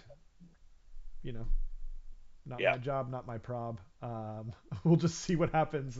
I'm sure that GW will notice at some point and make the right decision, but You know. Yep, I expect it. Okay. My favorite unit is Chosen. I should talk a little bit about Chosen. Please. 3 wounds each, 3 up save, 3 attacks, threes, -1, 2 damage. Wow. Pretty good. Yeah. And then they do mortal in addition on 6s to hit, wow. which is also very. Wow. And once per game, they fight twice. Once per game, they fight twice. Is it one after another, or it's like No. next time The you second select? one. That's still next so one's good, though. Yeah, it's really good. And I'm assuming it's like the other one where you don't have to say at the start of the combat phase. It's just like I'm going to choose to After fight. you attack the first time. Once you attack for the first time, say you're going to do it, and then you get to fight again, fight last. So you have but when does it say you have to choose? Like what's after you fought the first time. Oh, okay. So as soon as you fought, okay. After you fought the time, then you can say that it will unleash ruin, and if you do that, then you get to fight again, fight last. Interesting. But yeah, so that's really good for like killing a unit and then pushing forward an extra 3 inches and killing a hero behind it. I think it's good for that kind of play. The other nice thing is it doesn't say if you're within 3 inches you can fight for a second time. So even if you murder the first thing, and then they have 2-inch reach. So if there's a hero 5 inches behind the unit you kill, even if you're not within 3, you still get that 3-inch pile in, and then the 2-inch reach, and you can still fight the guy. So that's kind of nice. Wow. And then the other cool thing is they get once you deploy them, you get to roll on Eye of the Gods for the unit. So they get a free buff at the beginning of the game. Oh shoot! Wait, when is that? Yeah. Is that before the first battle round? Yeah, after deployment. This is after deployment. You roll once on the Eye of the Gods for this unit. I've run them 3 times, and all 3 times I have been snubbed by the gods. But I was gonna say you could if it wasn't at the start of the game before the first battle round, you could be like, I'm choosing this battle tactic. I mean, you can give them the banner. You can make them undivided and give them the banner, and then they can roll 2 dice and pick one. Ooh. Which is kind of cool. But if you roll a 6 on that, rewards of chaos, they get an extra rend, and then all of a sudden they're rend 2. Ooh, yeah. Quite good. So if you roll the 6, they become really, really good. Ooh, baby, I love it. Okay, and Ogroids. Talked a little bit about them. Yeah, they're just good. I don't know, rend 2, damage 3. What's not to like? 3 attacks, 3 threes. Right. Once per game, they can give themselves +1 attack. They can take a mark, so you can make them corn. Ooh, yeah. So they start on 3 attacks, but then you charge them in. You use their Unleashed Savagery. You make them corn, and then they're 5 attacks each. 3s and 3s, rend 2, damage 3. What on earth? So like 6 of these in corn on the charge against a 4-up save is an average of like 60 damage. Like, average? Yeah, average. Like the chart goes from like 55 to like 68 is like the range of how much damage 6 of them do against when they're fully buffed. They're hideous, yeah. Whoa. Yeah. But they have a 5-up save. They do have a 5-up save, and they have 5 wounds each? 5 wounds each, 5-up save, move 6. So they're kind of slow and kind of soft. Totally. But baby. But if they're shooting these, they're not shooting the other stuff in your army. Yeah. And these are kind of the unit, like, you have your Chaos Warriors go in first, and they lock the things down. And then these come in the flanks with all the Chosen come in the flanks. And especially with that reach 2 as well, it means if you did want to do that like line screen, these guys can come in over the top and hit. Totally. Yeah, I just think they're good. I think they're solid. And they're cheap, too. They're 180 points. That's not bad. Maybe it's 190? It might be 190. But I should look. 190, yeah. They're good. They're a solid unit. Yeah, 190 is really quite strong for that many attacks. And, I mean, like, what are trolls? They're like one... I think it's 145. Yeah, I mean, they are on less wounds, same save, blah, blah, but yeah. Only 2 attacks, yeah. Yeah, but that's really cool. I really like that. Okay, and then are there any other units you want to highlight? Oh, actually, the endless spells. Well, yeah, the endless spells I think are quite good. Demon Rift is That's your Is baby. D3 mortal wounds +1 for every endless spell within 9 of it when it lands. Yeah. So you take it with 2 endless spells, and then it's running over. And it's not just one unit; it's every unit that it runs over. That's the key to the Demon Rift. That's Yeah. why it's so good. Every unit it touches takes the damage, and the damage is based on where the spells are when it lands. So if you have 2 spells to go in first, and then you send it in over top, then it's D3 +2 to every unit. It's just a bomb. Yeah, it's just a lot of damage, and And it's what's in the both range? players. Set up within 9, and it moves 9. And then it's any unit that it passes over or Or ends within an inch of. an inch. Yeah. So you can get 4 or 5 units easily. Like my first time taking it out, it did 15 mortal wounds the very first time I cast it. Whoa. And it's not just endless spells. Sorry, it's not just your friendly endless spells, or is it just friendly endless spells? It's all endless spells. Yeah. So if they have something out. Yeah, like you can get it up to +5, right? If they have the max 3 and then you have it +2 more, then you can get it to D3 +5. Oh man. I mean Which that's a perfect world kind of yeah. situation, but it's still really really fun. Yeah.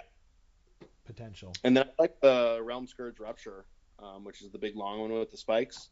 Right. And it's set up within 9, moves 9, same as the other one, but it can only move in a straight line. And then any unit that it passes over or ends within an inch of on a 2-up, they take D3, and their movement is halved.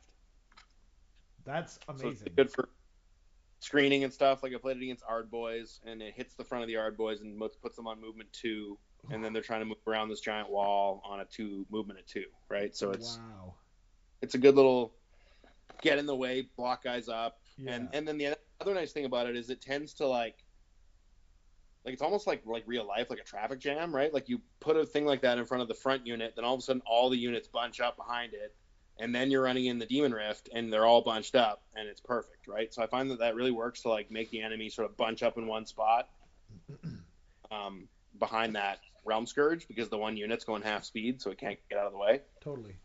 Run over with the Demon Rift. And then I've been taking the Burning Head because it's 20 points, and it pumps up your Demon Rift for cheap, so. Wow. And like, even on something like Eels, they go from 14 to 7. Yeah. Yeah, that's it's crazy. Significant. Yeah, it's good. Okay. And then the other Doom Sigil, you do a bunch of math and then you get attacks. I don't know. I'm not going to do it. Yeah, we're not here to do math. We're here to count at best. Well, you got to figure out, like, not only you got to figure out which models died when, and then which player's turn it was on, tells you which attacks last for which amount of time, and you can have different numbers of attacks going for different turns. Oh, and it's just not worth having an extra attack. Like, just be Khorne. Yeah. Whatever. Yeah, just be Khorne. If you got to use this thing, take the Khorne hero. I know I said don't take the Khorne hero, but don't take this. Take the Khorne hero. This is annoying. This is stupid.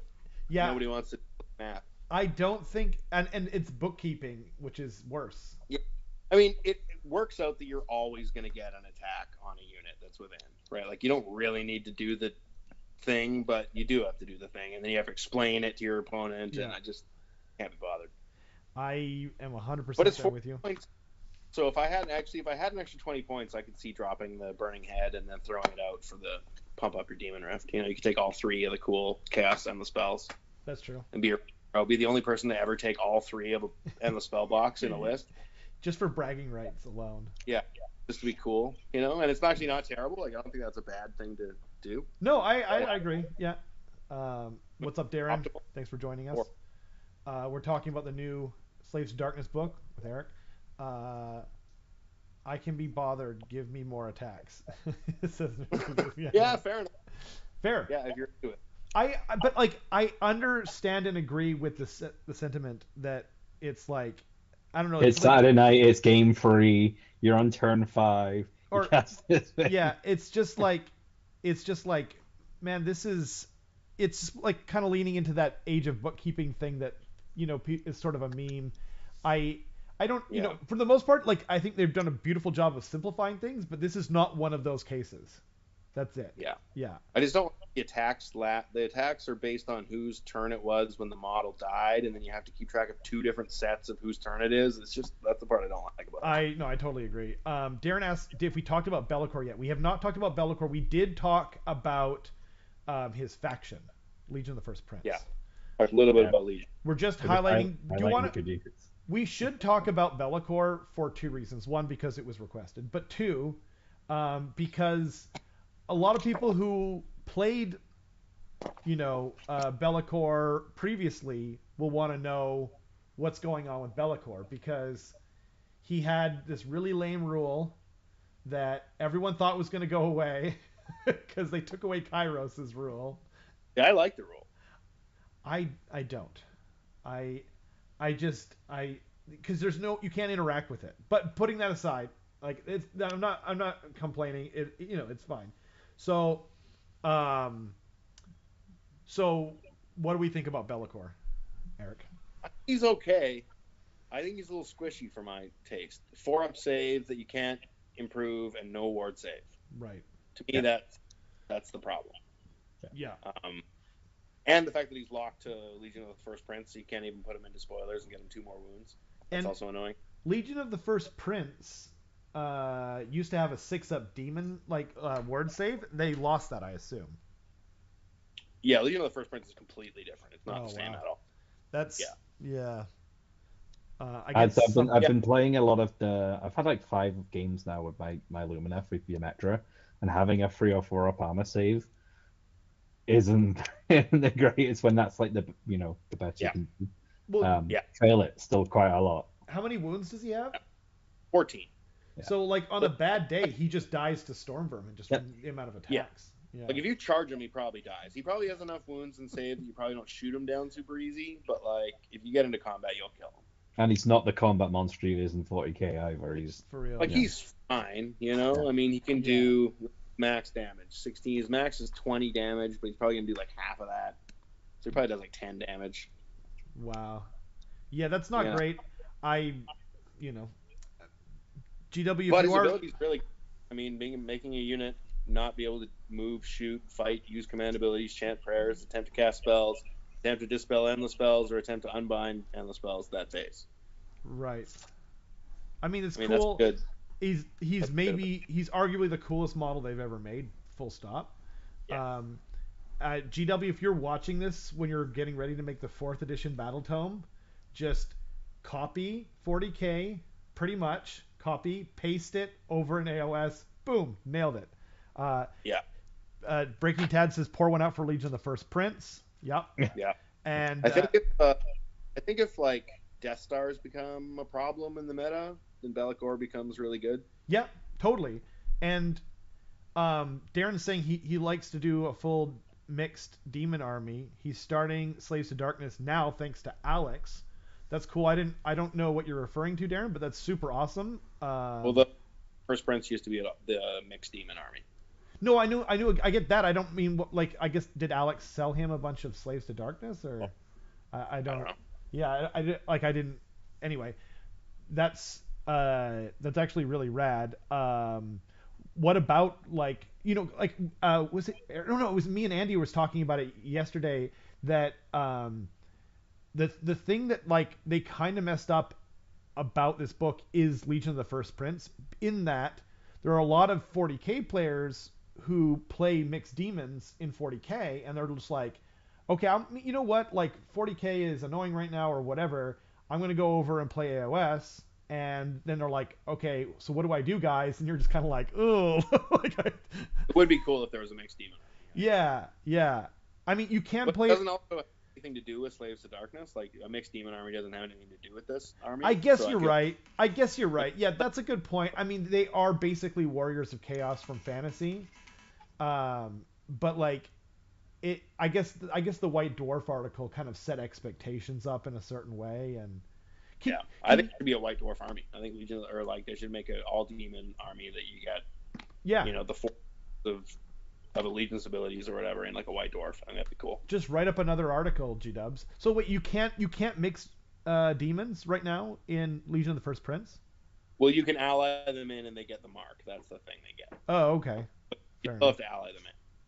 So you can only get 500 points, and it's only the basic demons. So it's like the foot troop demons. Yeah, that's not great. Can't do it. Right.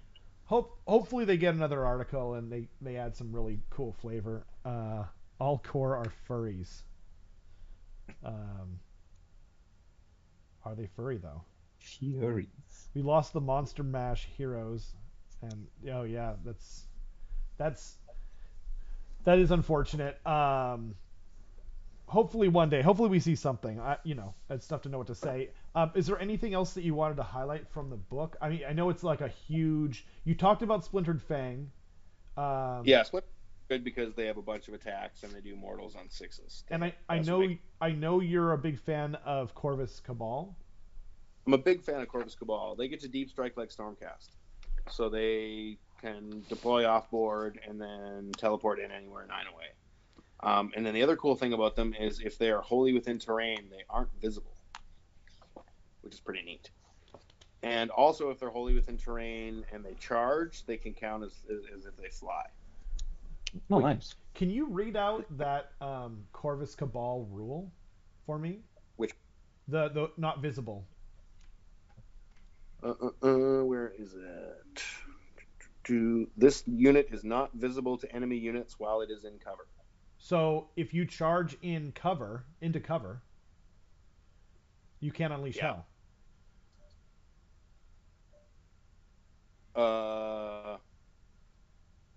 Well, you would have to be from cover. It just says in cover. But when you charge into terrain, you don't get cover or in thing. You don't become visible. You're not visible if you charge into cover. So but you don't get the cover rule if you charge into terrain.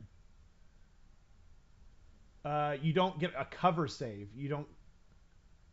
It just says if they're in cover, they're not visible. Yeah, so the unit would have to be like pretty deep into cover, and then you charge onto the cover. Or they have to be within like half an inch of cover. Yeah.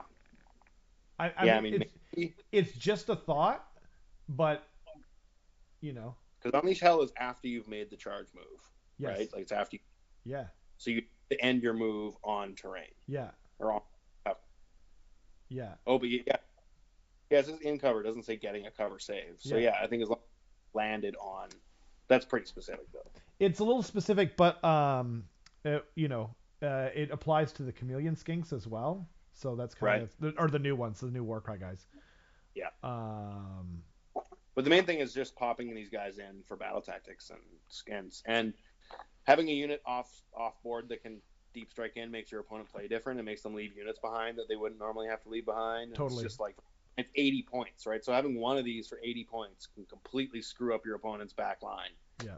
For 3 turns, and I think that's worth it. Even if it comes down and instantly dies having done nothing, just the fact that it existed, I think is worth 80 points. Right. Yeah, absolutely. One other one that I would point out is that I like is the unmade. Enemy units cannot receive redeploy or rally within 12 of this unit. Whoa. That's cool. Pretty good. Yeah. And it's 80 points for 10. You have a little chaff screen that prevents deploying, so you can really get your charges off. It's pretty good. Right. Wow. Yeah, no, that's really cool. That's like a really great utility piece. Yeah. Oh, Darren says Furies. Yeah, sorry. I was I should have figured that out. Yeah. Furies are good. They're Battle Line and Legions of the First Prince, I think. Oh, cool. And they get to do that Skaven thing where when you pick them to fight, they can run away instead of fighting. Oh yeah. Which makes them pretty good chaff, and they fly 12. Dang, that's really good. So you can charge them in and then retreat. You can literally pick them to go first, retreat out over top to grab an objective. Yeah. Wow. Sorry. Points. They're 90 points. They're good. That's insane, and I love it. Nerd Enthusiast says, how do you feel about Iron Golems? I don't think they're as good as Chaos Warriors now. Okay. Yeah, 4-up save with a +1, which means you can only ever get to a 3-up. Yeah. They're fine. Okay. But I think they're kind of expensive. Like, they're 100 points, and Chaos Warriors are 220 for twice the number of wounds.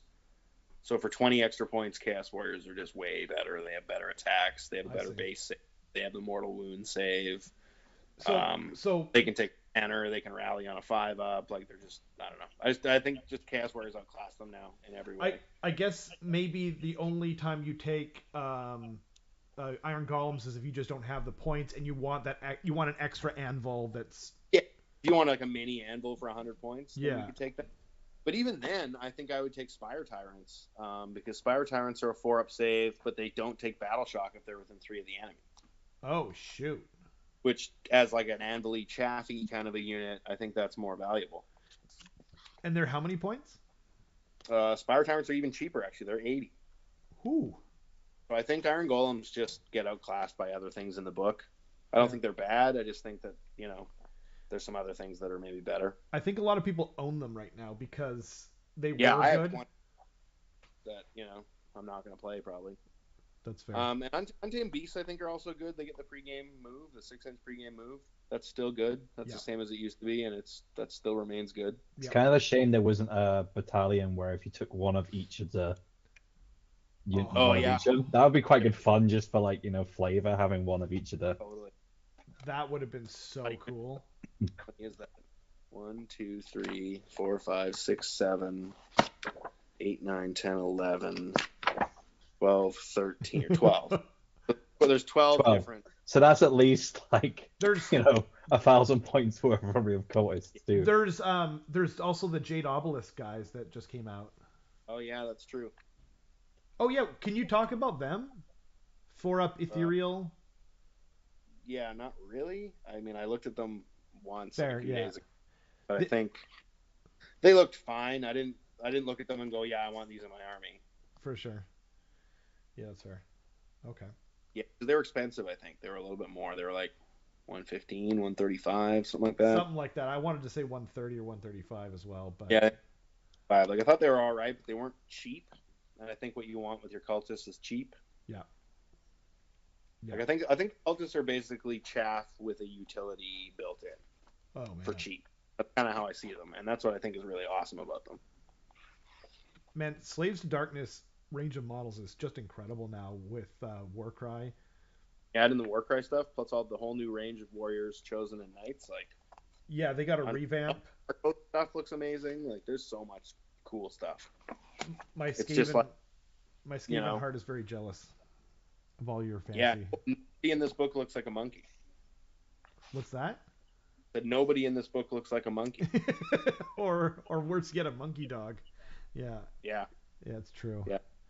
Yeah, I could not say that about like half the Skaven range right now. True. But that's what 3D printing is for until they give us proper models. There's Zeech. Jason says there's Zeech. Oh yes, the cultists are Zeech. That's true. Yeah, they're locked in. They're not undivided like all the rest of them. Ah, right. Okay. Or a couple are Dark Oath. The Dark Oath are kind of disappointing. Yeah. Generally speaking, like they're fine, but I don't know. I wish they were cool. I think the models, they're totally like Conan the Barbarian models. They are. They so are, and it's awesome. The Tarantulos or whatever the crap they're called, they are not. Do they have a mark? They're undivided. Undivided, cool. Yeah. Yeah. I love those guys so much. Yeah, they don't really do anything though. I know. I mean, I actually just want to play them in Warcry, just in like a silly, fun kind of.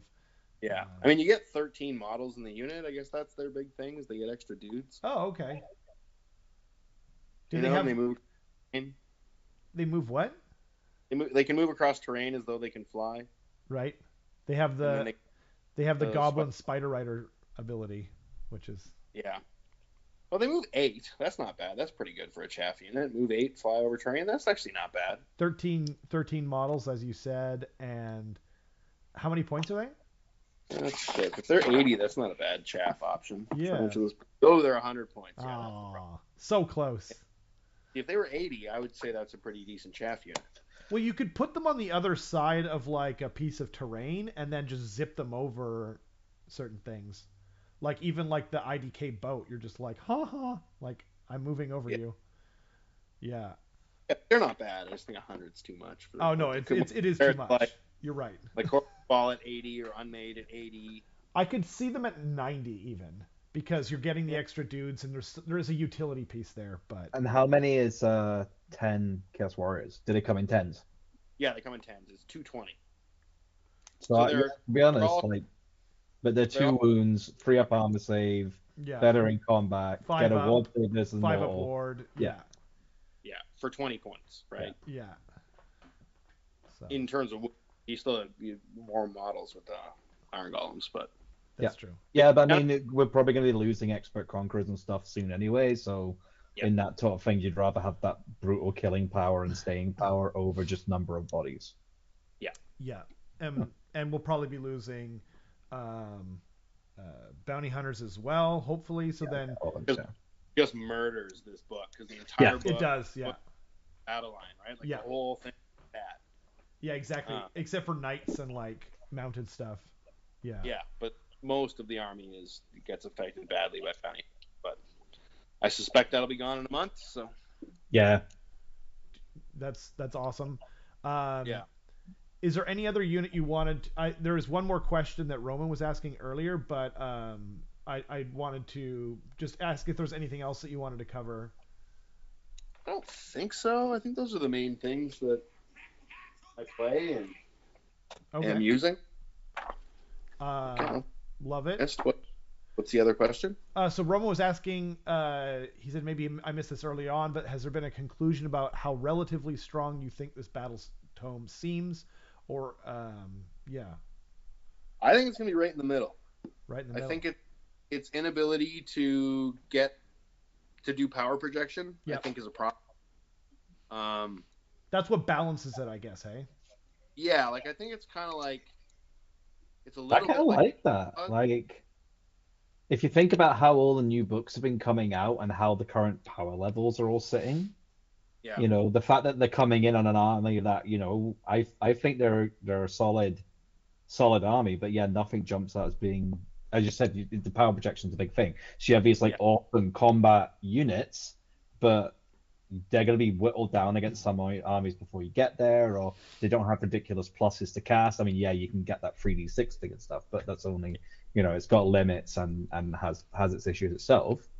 But yeah, they do a thing and they do it really well. You've just got to know that facing them, and you've got to deal with that. Yeah. That's why I slow them down, or like it's all like a destruction army or something, right? Where it's like, yeah, this is what we do, and we're really good at it, and we don't really do a lot else. Yeah. And that's the thing, like with the better armor now, and that they do it really well. Like they are super solid. Like, we're gonna move to the objectives. We're gonna sit there and kill you if you try and take them. So you've got to push us off them somehow. Yeah, or try to do some maneuvering to stop slaves from getting out there. Yeah, that's the one thing I should mention is I think you want to control the drops with Slaves to Darkness. I think you want to control the turn. Oh yeah. I think in some circumstances you want to be able to move up onto the objectives and stay on them for the whole game. Yeah. And so you want first. And then I think in other circumstances, you want to try to set up a double turn because that's the only way you're going to get your damage through. So I think you kind of want. I've found that every time I don't choose, I wish I could choose. Huh.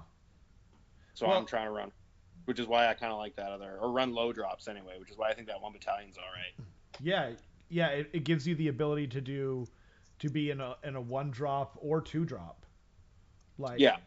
Or even a comfortable 4-drop with a bunch of units. You can do that too. Yeah, I think a 4-drop is still a possibility for going first nowadays. Like, yeah. Yeah, I think that's kind of like, it's not super important to me, but it would be nice is 4 drops. And then if you're in 2 and 1, it's like, this is my strategy. I need it. But I think controlling the drops is something that's going to be important for that.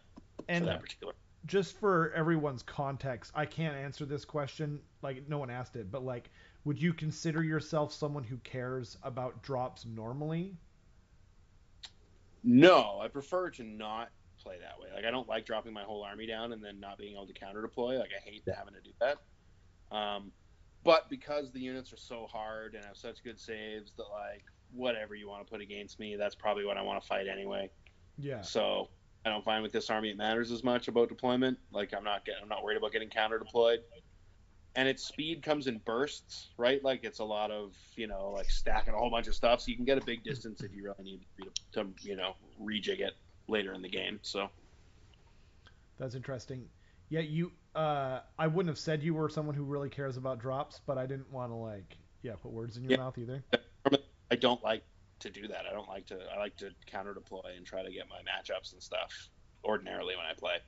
I like to get more Finding artifacts. For me is a learning curve for me. I'm finding it really challenging because it's not my normal play style. So it's been really fun. I've never really played all combat melee only army that walks 5 inches a turn. Like I've just never really played that kind of an army. They remind me very much of the Warriors of Chaos I used to play in the fantasy. Yeah. Which I really like. Yeah, if I wanted to jump into Chaos again, I would totally get the Warriors of Chaos and do, as I was saying, kind of like 2 squads of knights as flanking, and then the rest just being this wall kind of coming up. And yeah, yeah, and that's kind of how they play, and it's awesome. It's really cool. Yeah. Now that I'm kind of figuring out ways to make it work with my play style, like that's why I'm running Demon Rift, is to get that power projection, to be able to get something to do damage on the other side of the line. Yeah, yeah, and then they have to deal with it. So you come forward, you march forward, you throw your spells out there, and then it's like, okay, deal. Like you have to get rid of the spells, and then you have to actually get onto the objectives. Yeah, that's the other nice thing about Demon Rift and the Rupture, is they both cast on a 7, so that means you need 8 to get rid of them, which is really good. That's really good. Yeah. Huh. Yeah. So. Wow. Sweet. Okay. Well, thank you so much for coming on. Yeah. Eric. For having me. Yeah. Right. You're always very good at that book doesn't exist yet, Eric. Exactly. It will exist in the future, though. Yeah, the new D&D book, the new Dragonlance. Very exciting. Yeah, it looks cool, man.